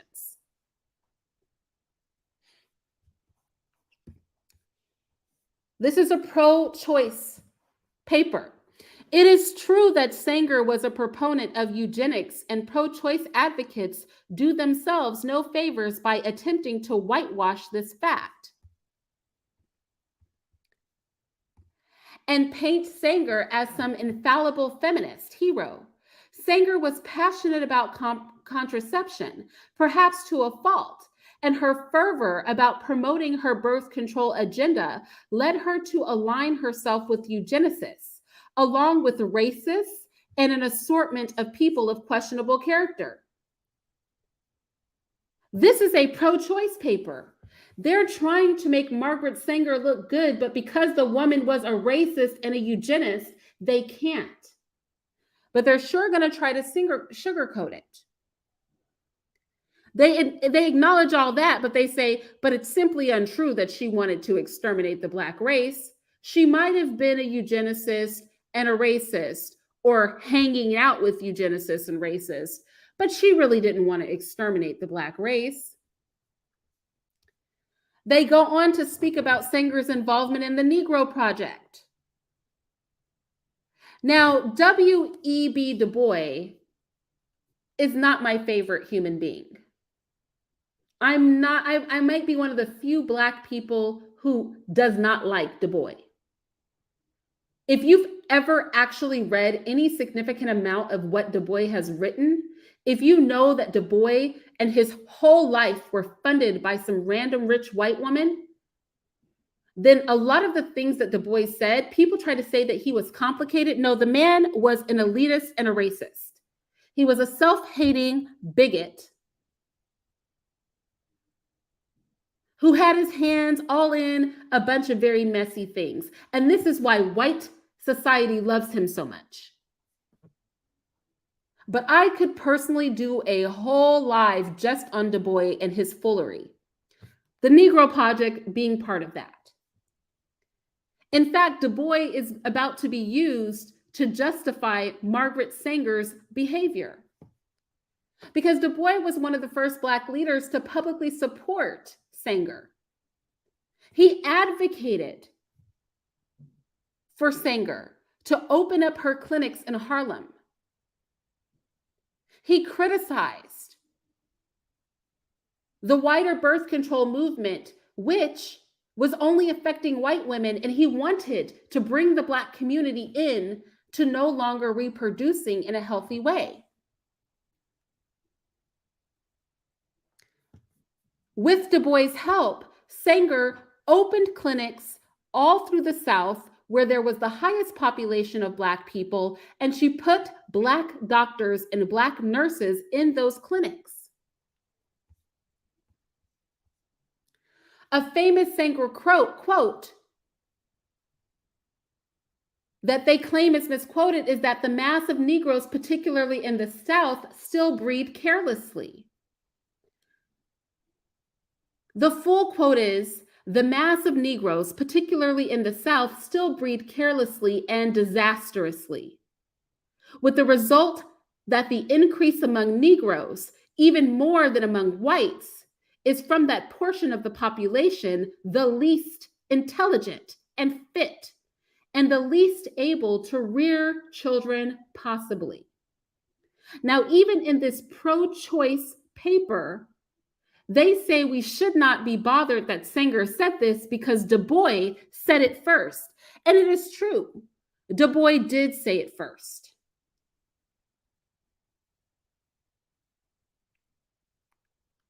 Du Bois, with his elitist attitude that they properly call, did give Sanger the fodder that she needed to assert that Black people were not intelligent, or the least intelligent among all, the least capable of raising their children, and the least fit. And therefore, birth control methods were absolutely necessary to be directed at them.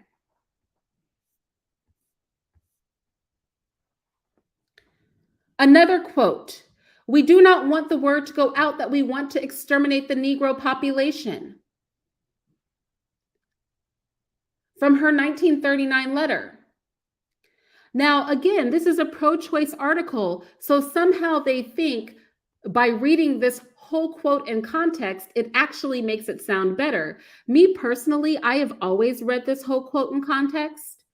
In fact, on this channel, on a video I made about abortion, I read this quote in context, but it actually sounds worse when you listen to it. It seems to me from my experience where I have been in North Carolina, Georgia, Tennessee, and Texas, that while the colored Negroes have a great respect for white doctors, they can get closer to their own members, more or less, and lay their cards on the table, which means their ignorance. They can lay their cards on the table, meaning they can lay their ignorance on the table, is what she said. Superstitions and doubts. Negroes are ignorant, superstitious, and they have doubts about what white people want them to do when it comes to reproduction. They do not do this with the white people. And if we can train the Negro doctor at the clinic, he can go among them with enthusiasm and with knowledge, which I believe will have far-reaching results among the colored people. His work, in my opinion, should be entirely with the Negro profession and the nurses, hospital, social workers, as well as the county's white doctors. His success will depend upon his personality, because you know Black people like personalities. We love people with big personalities. And his training by us, by white people. The minister's work is also important, and he should be trained, perhaps by the Federation, as to our ideals, the white ideal about Black people reproducing, and the goal we hope to reach. We do not want word to go out that we want to exterminate the Negro population. And the minister is the man who can straighten out that idea. If it ever occurs to any of their more rebellious members. Remember, this is a pro-choice paper trying to defend her. They actually think this is how delusional these people are. They somehow think that that whole quote actually makes Sanger sound better. In fact, they go on to say that she clarifies it further in her 1939 letter by saying, there is greater damage that we, the Negro Project, will fail because Negroes think it is a plan for extermination. Hence, let's appear to let the colored run it. This is a pro-choice paper trying to prove that she is not a racist. Then they go, this is their attempt to prove that she's not a racist. This is their attempt to prove, remember the title of the paper, that Black women should not be ashamed to get abortions. This is the whole purpose of this paper, is to prove that Margaret Sanger isn't an anti-Black eugenicist who wants Black people to be exterminated. A pro-choice paper meant to defend Planned Parenthood. This is how delusional these people are. Their rhetoric is no different from that rhetoric today. But they are so invested in child murder. They are so hyper-focused on the Black community that they very literally don't even recognize that they are not saying anything different in 2022 than back then, and that all of it is wrong. Every last drop.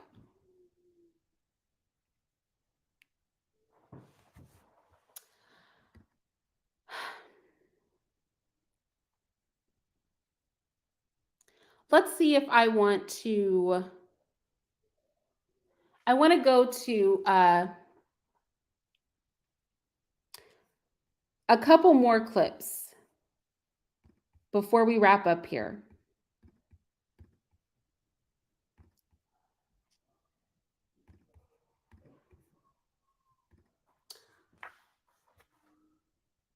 I want to go to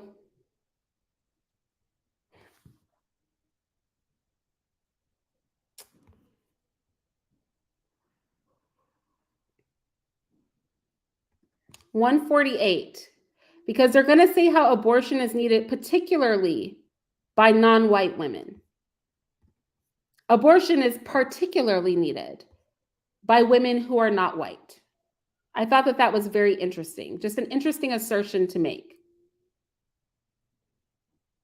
I thought it was very interesting that a Black woman made the point. You know, it's always fun when a Black woman comes forward to say that nobody needs abortion more than her own people. And I think what we have to remember is that the status quo is not okay. The status quo is one where inequity has resulted in, as you point out, decades of disinvestment and lack of access to quality health care. And what we really want is the ability of every person, particularly Black women, Indigenous women, brown women, and people of color, to have access to quality health care, the health care that they need. And what happens with abortion bans is that it takes the decisions out of their hands. It forces them to look elsewhere and rely on systems that have perpetuated disparities for decades. This is bans that deny Black and brown women the ability to control their own bodies, and instead have to go to state legislatures in order to figure out what health care they need. And this is very interesting to me because quality health care does not equal abortion. Abortion is not quality health care. I also think it's interesting that she said particularly by non-white women. You know, that's exactly in line with what we just read Margaret Sanger's view was. For her to assert that without abortion, women don't have choices, as if women can't choose to not have sex with men that they don't want to reproduce with. For her to talk about birthing Black children adds up to disparities. The birth of a Black child equals disparity?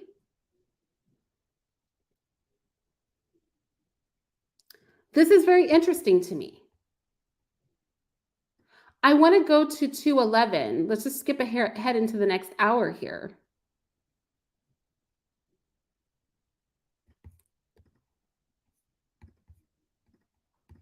Or the nursing staff, the frontline providers.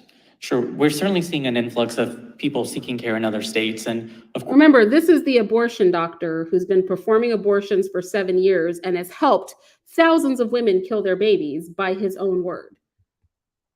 Oh, but who's upset because Texas has stopped his bag. they're already taking care of people that are living in that state, and the infrastructure is already having a hard time keeping up. We're seeing wait times of several weeks, sometimes up to 3 or 4 weeks. Some clinics are so booked up that they're setting a limit on how far out they can book and having people call back. So the infrastructure is strained. What he means by infrastructure is he means abortion clinics. His argument is that women are so hell-bent to get abortions that they're going to other states to get their abortions, and the clinics have so many women beating down their door for abortions that the infrastructure for abortions is overwhelmed with women trying to kill their children. And somehow we are supposed to feel compassion that there are so many women who want to kill their children and we just don't have enough doctors to kill all the babies. That's supposed to make us have compassion for the pro-choice ideology. I think that's hilarious. But after he tells us that there just aren't enough abortion doctors for all the abortions that women want, he goes on at the 2:15 mark to tell us that technically women aren't the ones that even have babies. So there's that, right? He is at, what is it? It's at, yeah, we're close enough. Dr. Verma. I see you are a fellow Georgian. Recently, gubernatorial nominee Stacey Abrams from our great state of Georgia stated, and I quote, "There is no..." Okay, let me be clear that Mr. Clyde is annoying. I find him annoying. He's pro-life, but like he gets on my nerves. But we're gonna ignore him. We just want to get to the good doctor, Dr. Killer's answer. Such thing as a heartbeat at 6 weeks. It is a manufactured sound. So let me ask you, is a heartbeat at 6 weeks a manufactured sound? A yes or no will suffice. So I want to start by just A yes or saying no will that- suffice, ma'am. Do I need to repeat the question?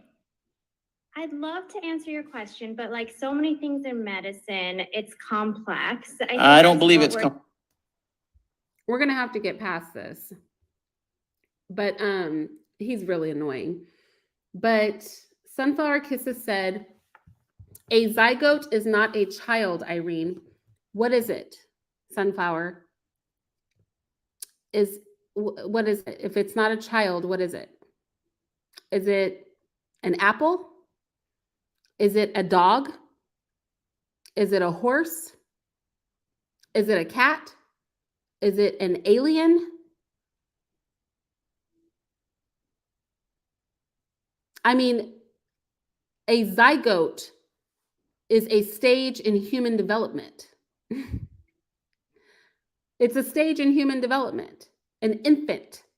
In the development of an infant, you know how infancy is a stage and toddler is a stage, right? And newborn is a stage and fetus, right? Teenager is a stage. If a zygote is not a child, what is it? Is it a marshmallow? Is it I'm trying to understand. If it's not a child, what is it exactly? Is it a pea? Is it a carrot?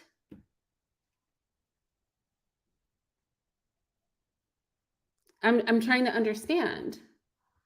It's a cluster of cells. You are a cluster of cells. Are you not? You are a cluster of cells. But you are a cluster of human cells. Are you trying to say that a zygote is the equivalent of if you scratch some dead skin off your arm and pile it on the table? Is it literally just a cluster of cells? Like, you know how if you have some dry skin, you can scratch it off. Is it the equivalent of dandruff? Because dandruff is a cluster of cells. Do you follow what I'm saying? Like, you know that a zygote is a baby. Come on. You know that a zygote is not the equivalent of dandruff or of a booger. A booger is a cluster of cells. Is a zygote the equivalent of a booger? Well, is a booger your offspring? No. I mean, lots of things are clusters of cells. A zygote is also matter.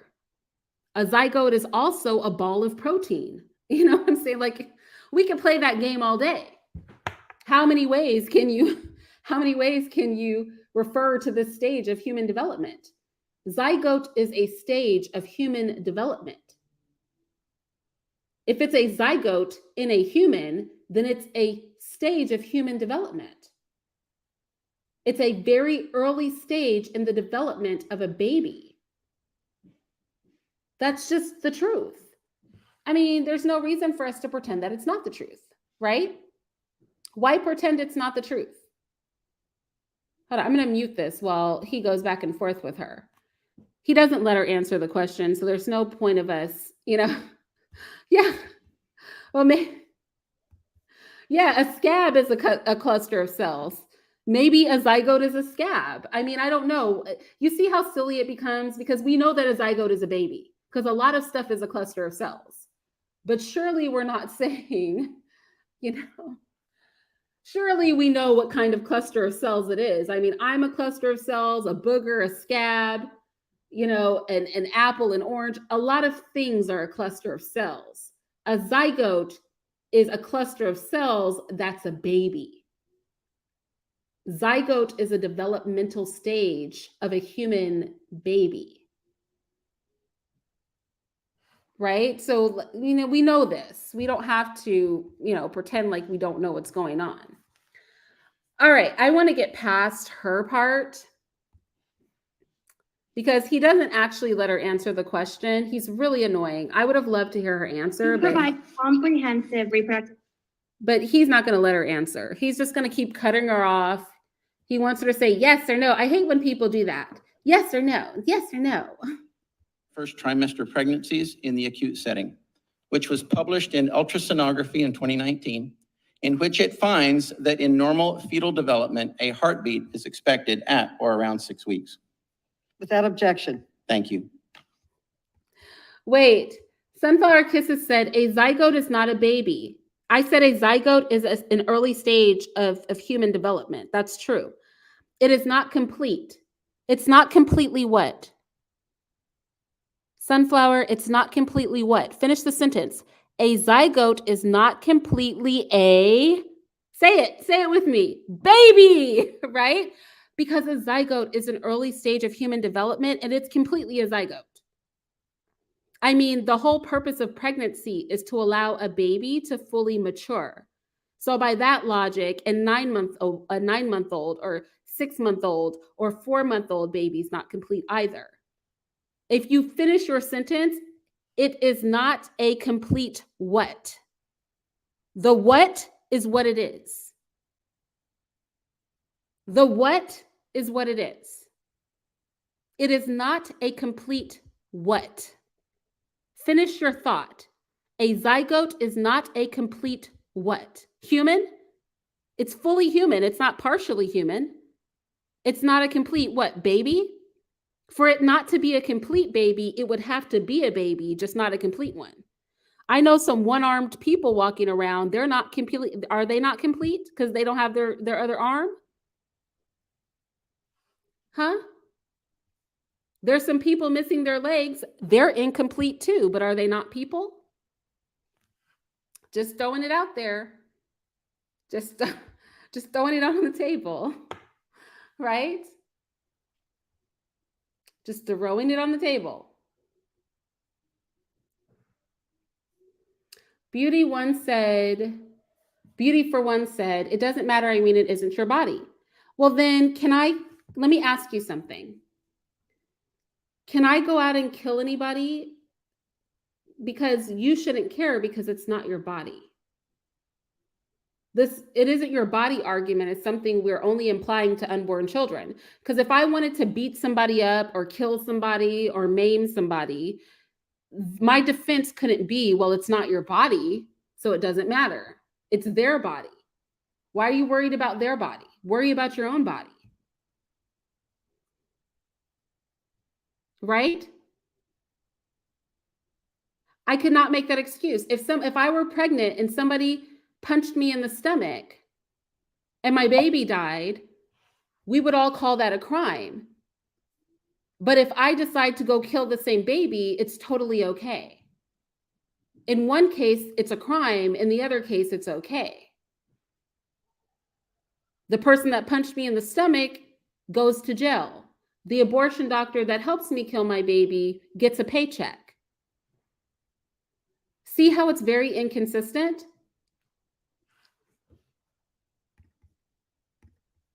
And while we're talking about science, let's talk about biology.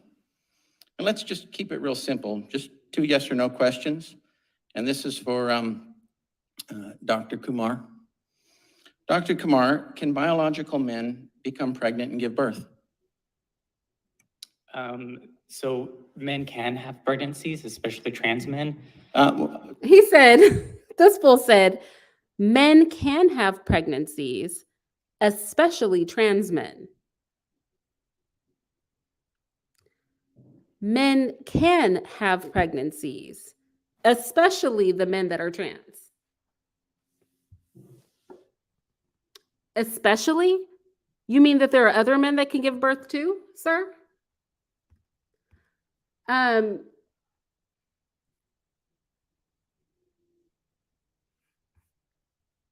Sunflower said, if a leg is not complete, is it a leg? Well, I think the answer is in your question.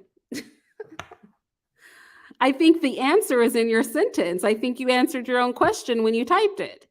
If a leg is not complete, is it a leg? Well, I think the fact that you referred to it as an incomplete leg lends us to say that it's a leg, right? Right. I'm just saying. I think you answered your own question. If an arm is not complete, is it an arm? Listen to your question. If an arm is not complete, is it an arm? Yeah, it's an incomplete arm.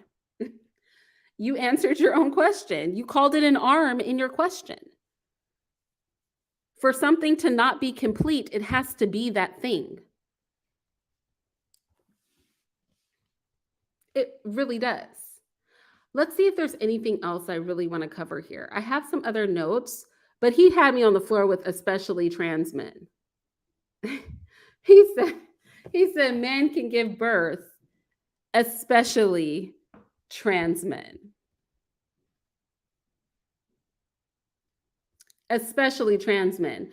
I think the person that I'll end with is Miss Ocasio-Cortez, because this woman is a whole piece of retarded work. Like, genuinely and honestly, I'm sure that she has a mental disability. And I think I'm going to end with her. I'm going to end with Alexandria Ocasio-Cortez. And I think she's mentally retarded, y'all. I don't know that. I have concern for her because she's not fully functional. Now recognized.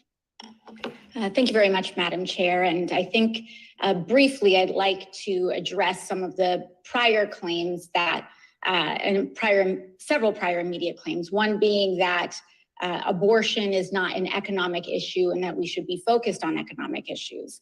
And I also, I think it's important to state that that abortion is an economic issue.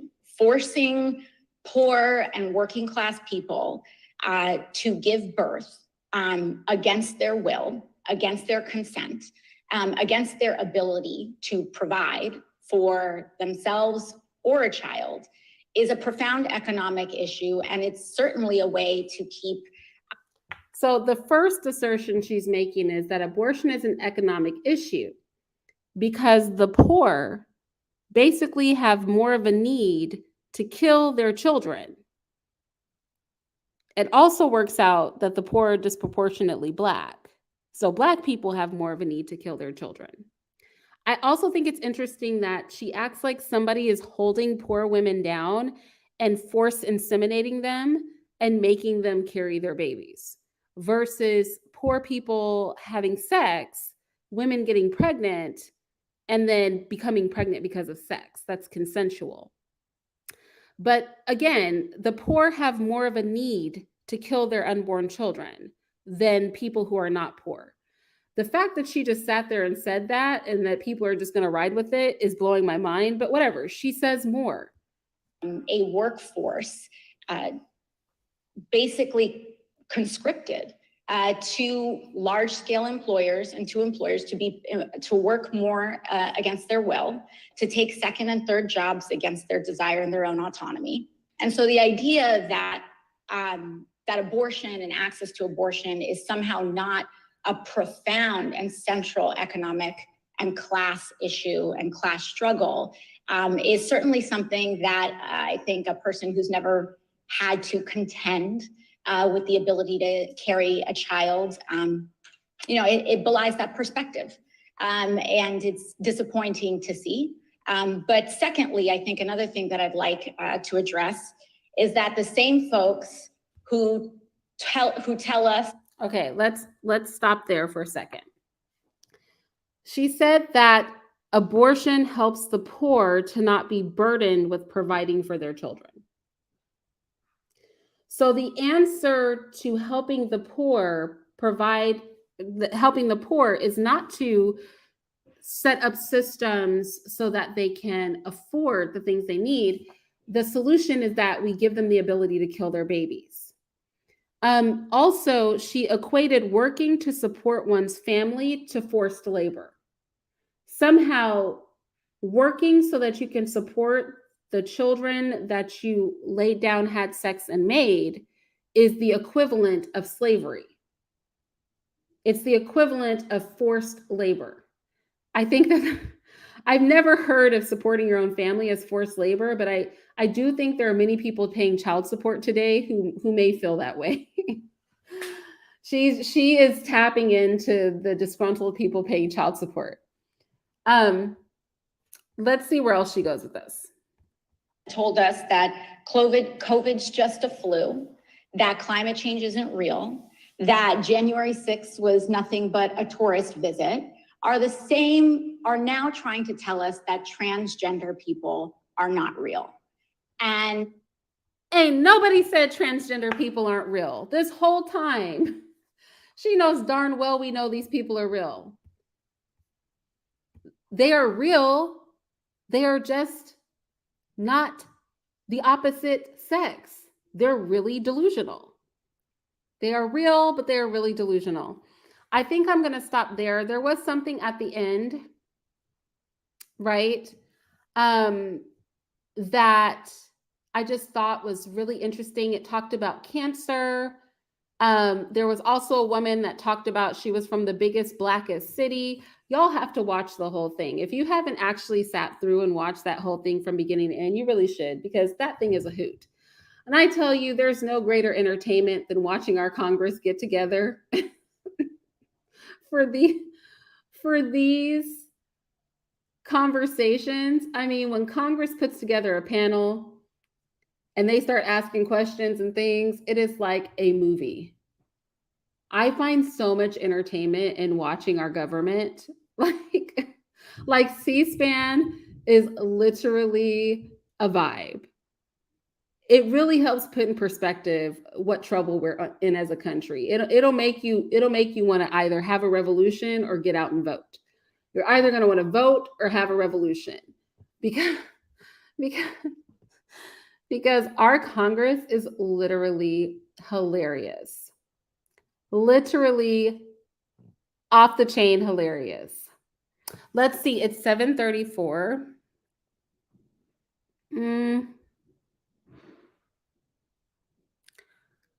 It's 7:34. Let's have a short conversation. Let's have a short conversation. Let's hope nothing goes wrong with this. Hold on. Hold on.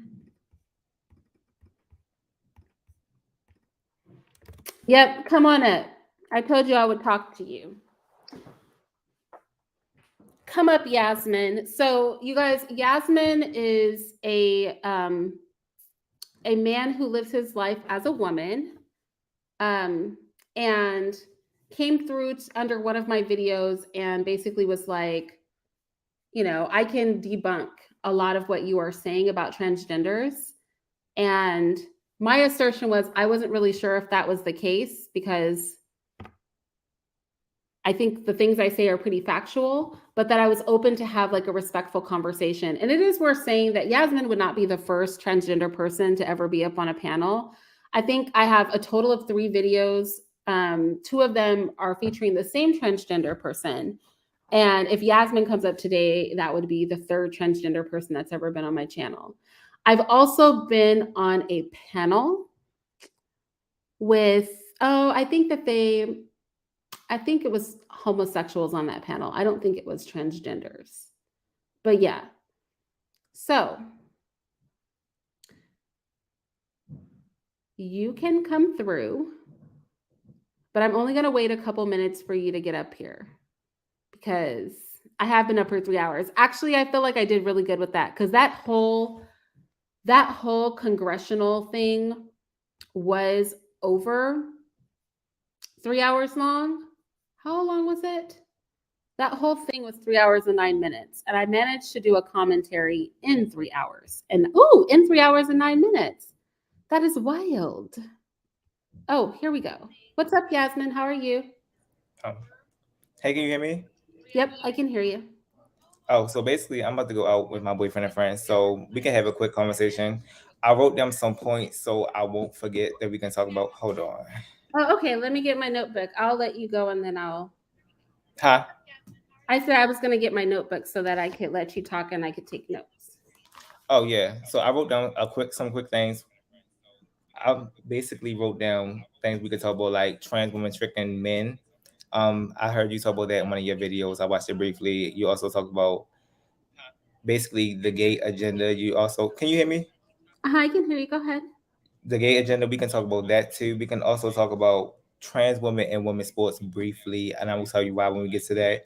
We can talk about feminism, trans women wanting to be included in feminism. Am I against that or for that?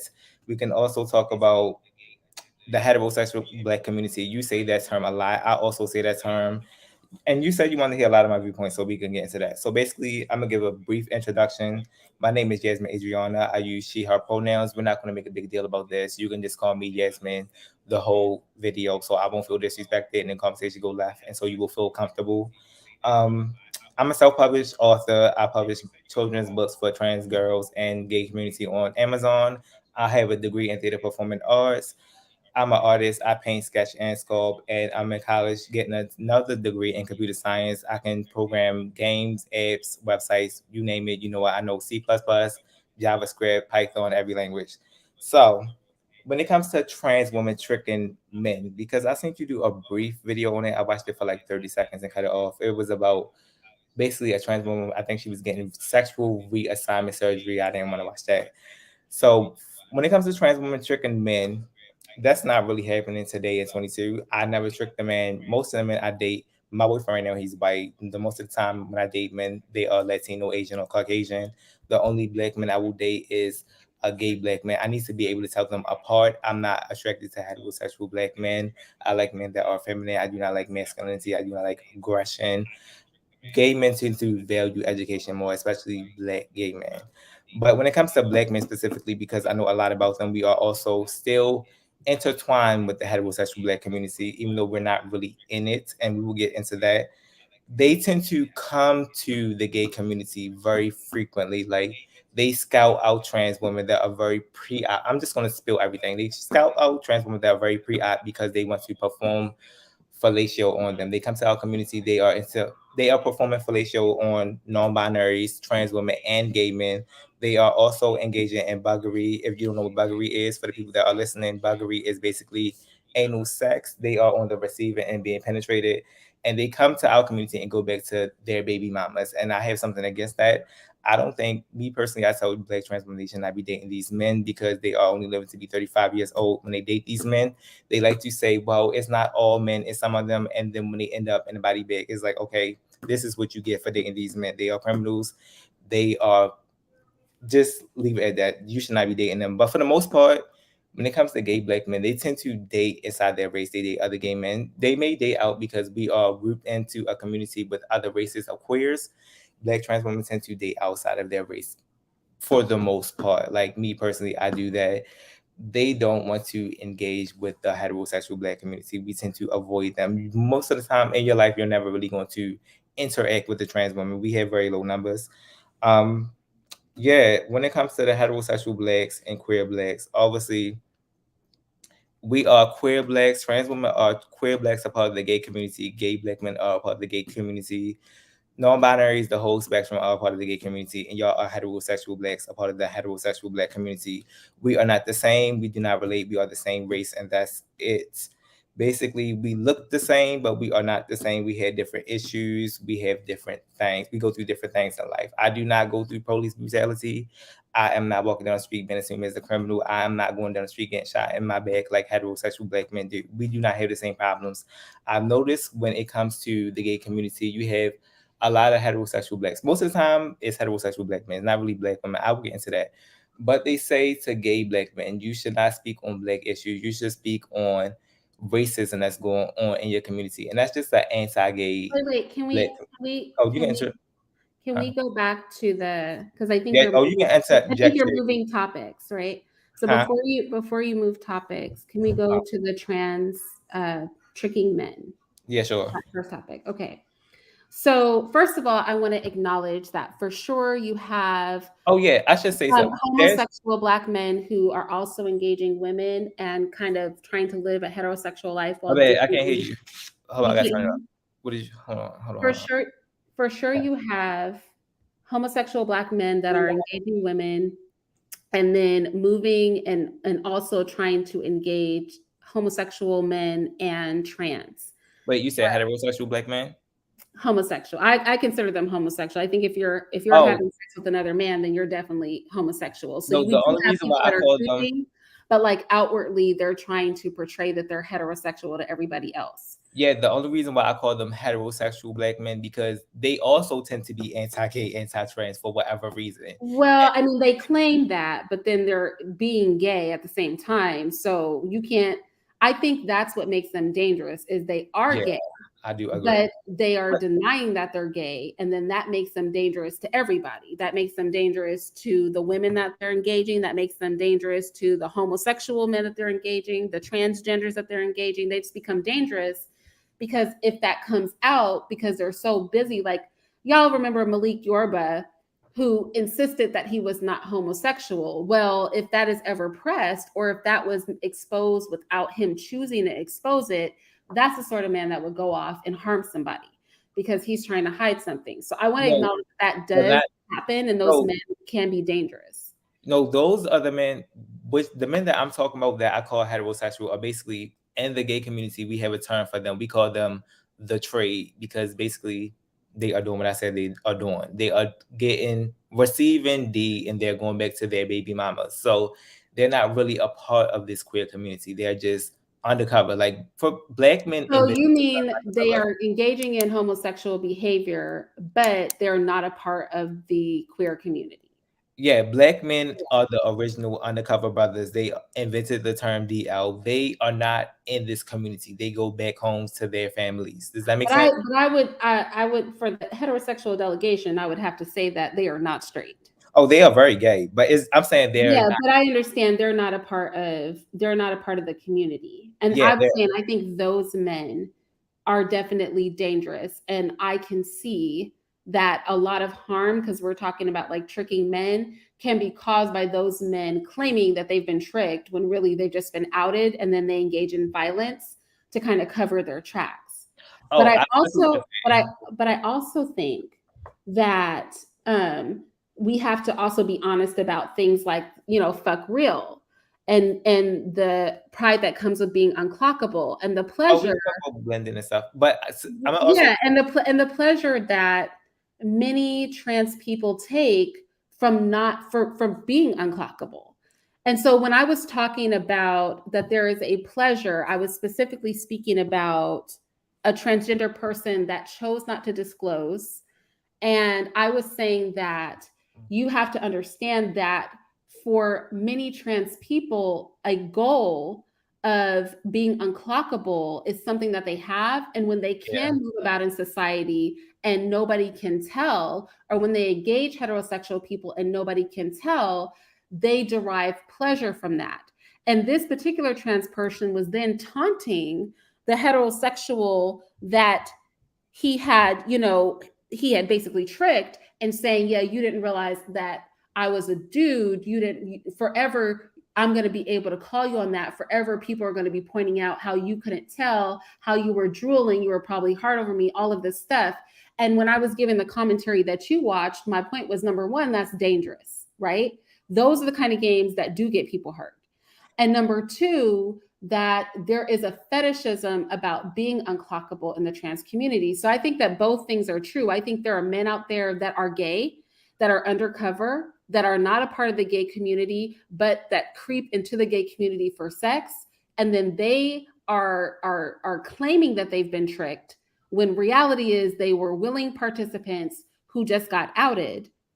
And then there's a whole section of other men where you have transgender people who are trying to be unclockable, who are participating in like fuck real, and who are getting harmed because they've grown accustomed to being unclockable.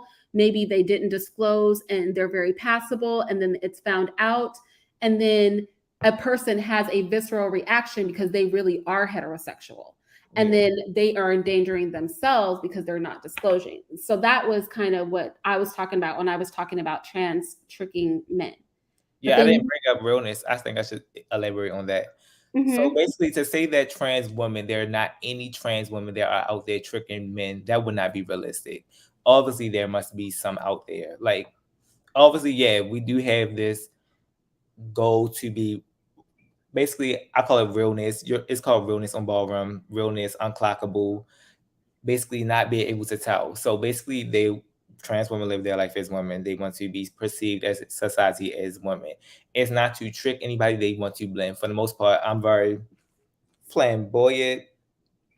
I love to stand out. Most of them like to blend in because it's dangerous when they are Black and grown up in the Black community, and you have this entire hip hop culture dedicated to being anti-gay, anti-trans. And if you are very flamboyant, because to be honest, the heterosexual Black community is very masculine. The gay community tends to love femininity.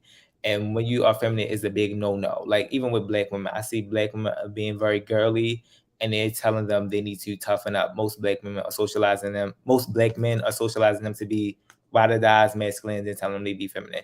So it's very much that they want to blend into society.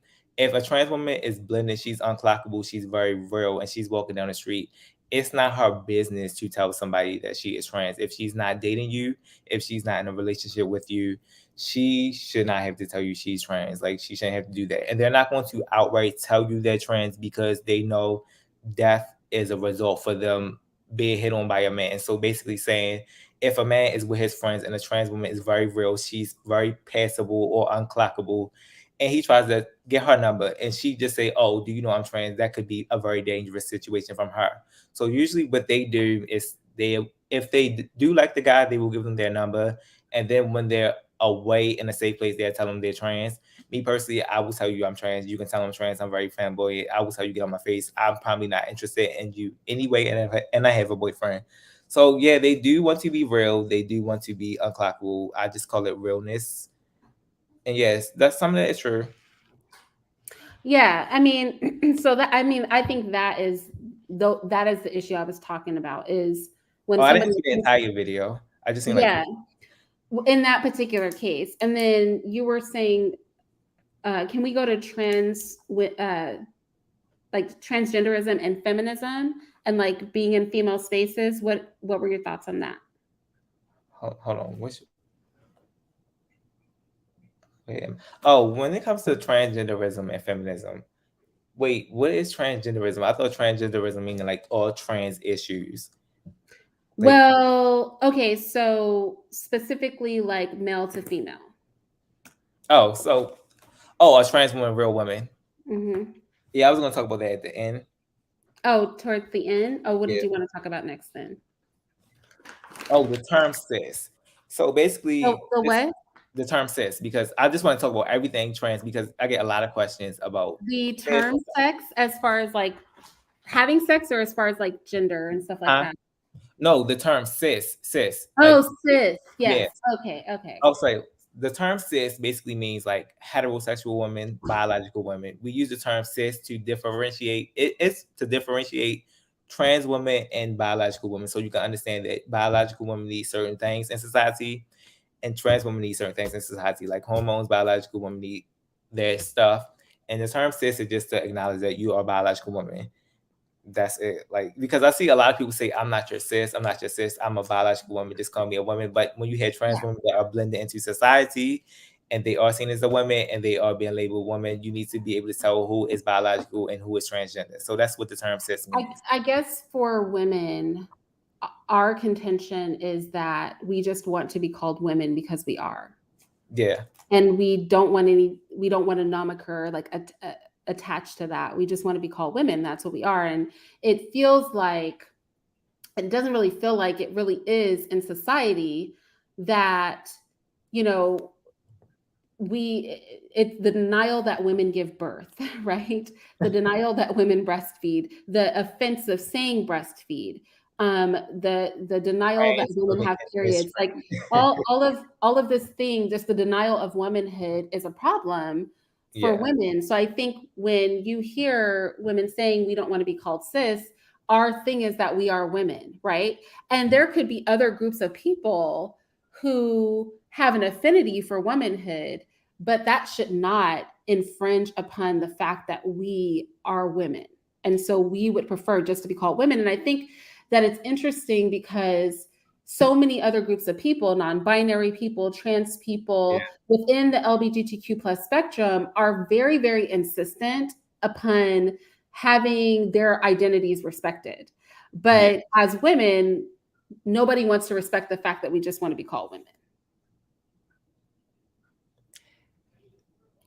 Yeah, so I have no problem calling women women, but it's just the thing when you do have trans women blended into you, you should want to be known as a biological woman. So you can just have certain stuff, like certain healthcare, just certain stuff for I you. think if you're identifying yourself as trans, then there's no need to adjust how women identify themselves because we are women. And I think when it comes to women who choose to live their lives as men, you know, if they don't want to identify as women anymore, then so be it. That is their choice. But the entirety of womankind should not have to change what we are called to accommodate a small subsection of women who choose to not acknowledge the fact that they're women. And also, I want to say this because this is very delicate. It also, when we talk about people that are in your position, right? From a woman's perspective, and I'm gonna just keep it 1,000 with you. From a woman's perspective, As long as it's respectful. I mean, I can't clock. I'm good. Obviously, do you feel I've been respectful up to this point? Yeah. Okay. I'm gonna be frank, but I'm gonna be respectful because there's no way for me to say this, but saying it might bother you, but I have to say it the way that we see it. What we see is as women that you have men who then are invading women's spaces under the guise of womanhood. And then that makes women feel like many of the separations that we've had with men and that were fought for to have with men for our safety or for our comfort or because we do have unique needs. And I know in the trans community, there is recognition that women have biological needs, but those biological needs really do make up what women are. And, I gotta get into that too. Womanhood. Okay. So I think when we are thinking cis and when we're thinking making space for people and when we are thinking about do we need to specify what we are, our stance is allow us to be women and do not take away the things that we have managed to gain as women. Do not infringe upon that. And it feels honestly misogynistic, right? To be bumped in our own space or to have to open up our own space or to have to change what we are called to accommodate people who are not women. And when I say that, I mean, you know, born a woman, having a period, possibly getting pregnant, with the understanding that not all women are capable or want those things. Yeah, this gonna bring up the woman is real woman and feminism conversation. Uh-huh. Okay, so let's get into it. So Okay. when it comes to trans women are real women, because I hear this a lot, are trans women real women? Are trans women real women? When we are saying trans women are real women, basically we are saying that we understand that we are not biological women. We understand that we are assigned male at birth, but in that aspect, in us being trans, there are things that make us different. But trans women, they are still navigating society as women. They are women in that aspect, not they are biological women. That's what trans women are real women mean. Now, when it comes to feminism, basically, I think trans women just want women. They just want to be they want feminism to be inclusive to them. I really don't get into that, but they want it to be inclusive to them. And I just look at it as the same way as Black women wanting white women to be inclusive in their feminism, and they really don't want anything to do with Black women. So I can see how you're making the comparison. I guess what I would say is a woman is a woman regardless of skin color, right? And we have common issues regardless of skin color. I'm not a feminist, but I Yeah, do understand the protection of like female spaces. I can relate to that, and I know that many feminists are trans exclusionary, and I can understand why they are that way. I guess again, it goes back to, and just being honest, when women are fighting for female representation and women's rights, for feminists, many trans exclusionary feminists, what they are saying is it would be ridiculous to then fight for men who are living as women. That's exactly how they view it. And I understand that that can be difficult to like grapple with from a trans perspective. And I know you said like that's not your vibe, but unfortunately, just like Black people are kind of lumped together as some kind of monstrous, monolith, that's the same thing that happens to transgender people, right? Is that when you have extremists in the transgender community who are highly vocal, who are pushing for these things, whether you individually care or not, it does then become like a wider dialogue because you guys are viewed as a monolith too. Do you know what I mean?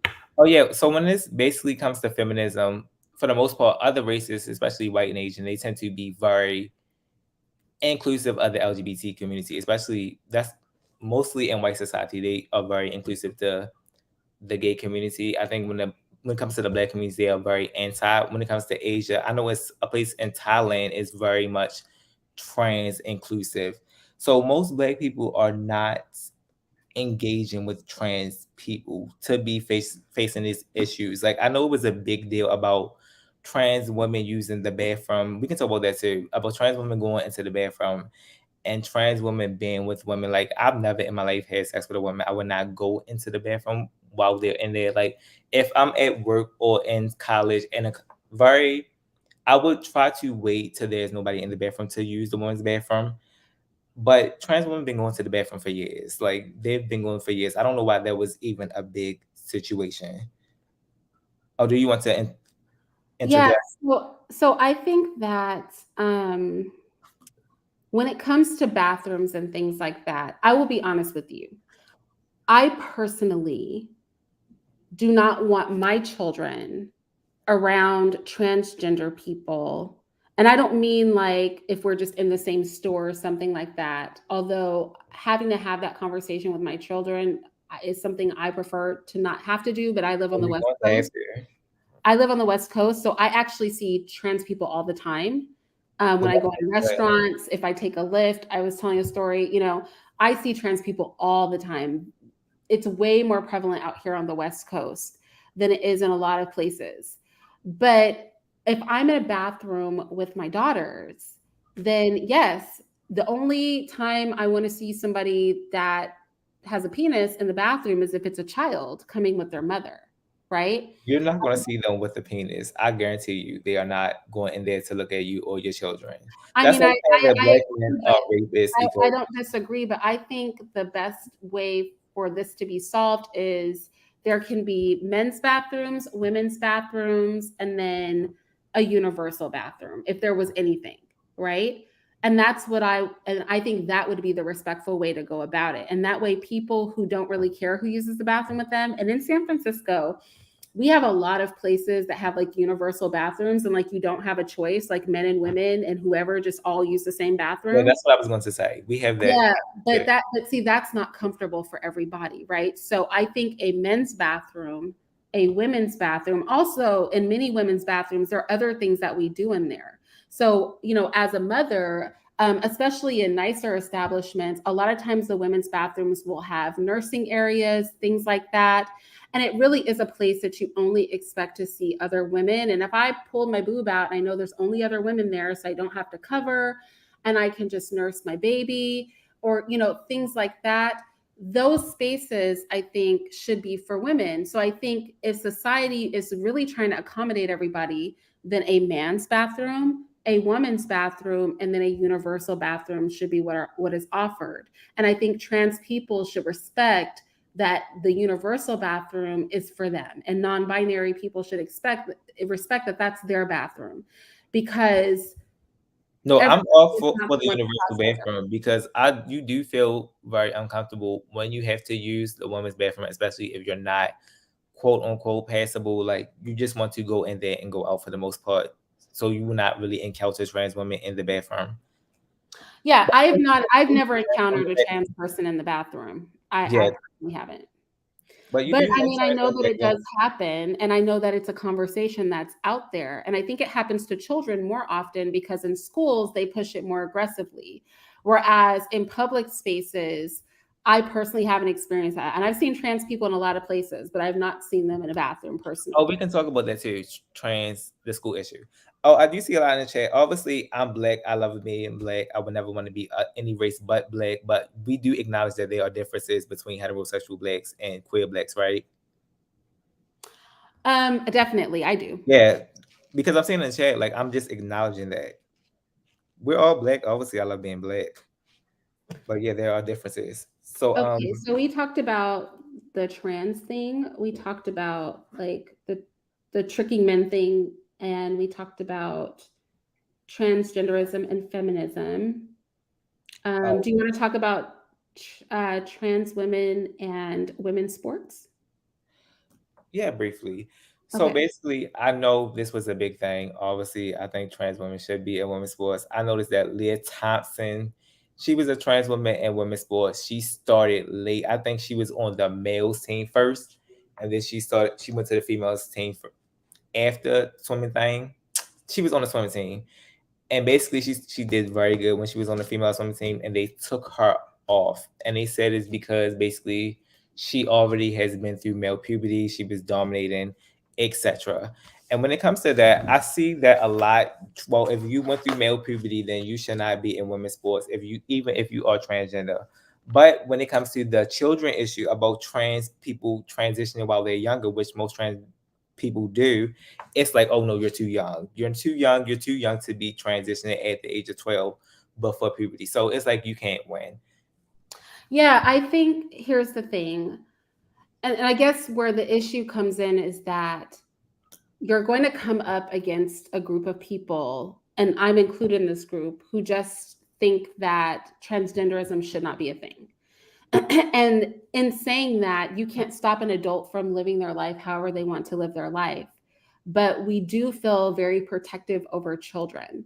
And the things that occur in childhood that would allow them to live their life as transgenders would cause irreparable harm to them. And so then it comes into can children really consent to that sort of thing?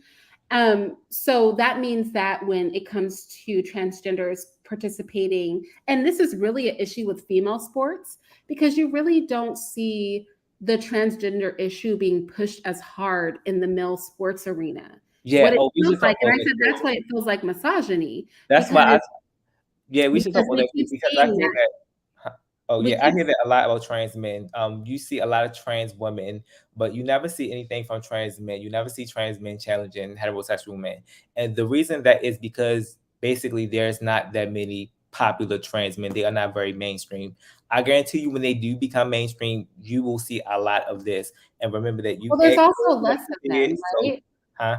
There's also far less of them. There are less Yes. trans men than there are trans women. And, you know, I think it's important to note that, because you were saying you can't win for losing, because nobody wants children to transition. And then if people transition late, women are going to cry foul because then they. And on the children transitioning part, I hear a lot. I think the issue is that, and that's why I said it reeks of misogyny, because at the end of the day, we can't start transitioning children so that little boys can grow up to do the same things that little girls grow up to do. We can't start invading childhood to do that. So that means that adults are going to obviously be free to do whatever they want to do with their lives and their bodies. But I think something that, you know, men who are choosing to live their lives out as women have to respect. If there's going to be any respect amongst us, it's that your personal choice can't, or should not, because it can, but it shouldn't cross over into women's spaces. That, and I think the desire is to have. Why is Cynthia G the baby mama in the chat running her mouth? Isn't she? Oh gosh. I'm just gonna avoid her. But yeah, when it comes. Gosh. Okay. Well, that's the end of that. It was going so well. It was going so well. The agreement that I made with Yasmin was that I was happy to talk to him as long as he kept it respectful. And I felt like he kept it respectful for a good minute. But I just don't know what happened. I also don't know what the outburst was about, because I don't think that sin is still here. No, that's okay, Yasmin. Like, that was the thing. And I will say this, and y'all know I don't really care for the coming for Sin. That's just not acceptable over here. It's not, especially because Sin was literally live for like an hour. And any issues that anybody had with her could have been taken up over there. I also don't even see Sin in the chat anymore, so I don't understand what the problem is. But I'll finish my point, which is that when it comes to the trans issue, it's just reeks of misogyny. And I've said this before. If a person chooses, if any man chooses, I want to live my life as a woman, nobody can stop that. But that doesn't mean that women's spaces should be opened up to them. And I can see the desire. I can see the desire to want that, you know, because you're living your life as a woman. So you want to do all the women's things. But at the end of the day, what it reads to for women is it reads like a man trying to invade women's spaces. It reads like misogyny.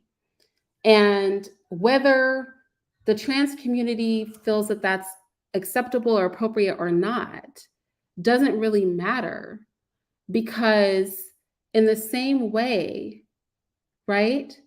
In the same way that we are supposed to respect what they've got going on, they need to respect the limitations of heterosexuals and of women at the end of the day. So I think actually it ended up being a pretty smooth transition from our conversation on abortion, because Alexandria Ocasio-Cortez, you know, her little temper tantrum where she was saying we're just trying to deny that trans people, you know, are even real, which is just absurdly ignorant. Obviously, everybody knows that trans people are real. I think that was a good segue into that. But I'll also say this. It's really important. It's really important that we recognize as a society that some things really need to be addressed like medically with, you know, therapy and things like that, and that we don't create a climate where we are harming these people. And by harm, I mean like giving them drugs and surgery and all of these things. I just think that is just really abusing a population that is vulnerable because of their mental state. And so I personally am for handling the situation with compassion, but like with no nonsense, just speaking on the whole. And when it comes to like childhood transition, y'all know I'm just not with it. I'm just not with it because I think it's a slippery slope between allowing childhood transition and then saying that children can consent to other things. And yeah, it's dangerous. You know, I'm always open to talk to homosexuals. I'm always open to talk to transgenders. I've never spoken to a non-binary person in my real life. I have, but not on YouTube. I'm always open to it, but it is rare that any of those people want to talk to me. You know, so I think that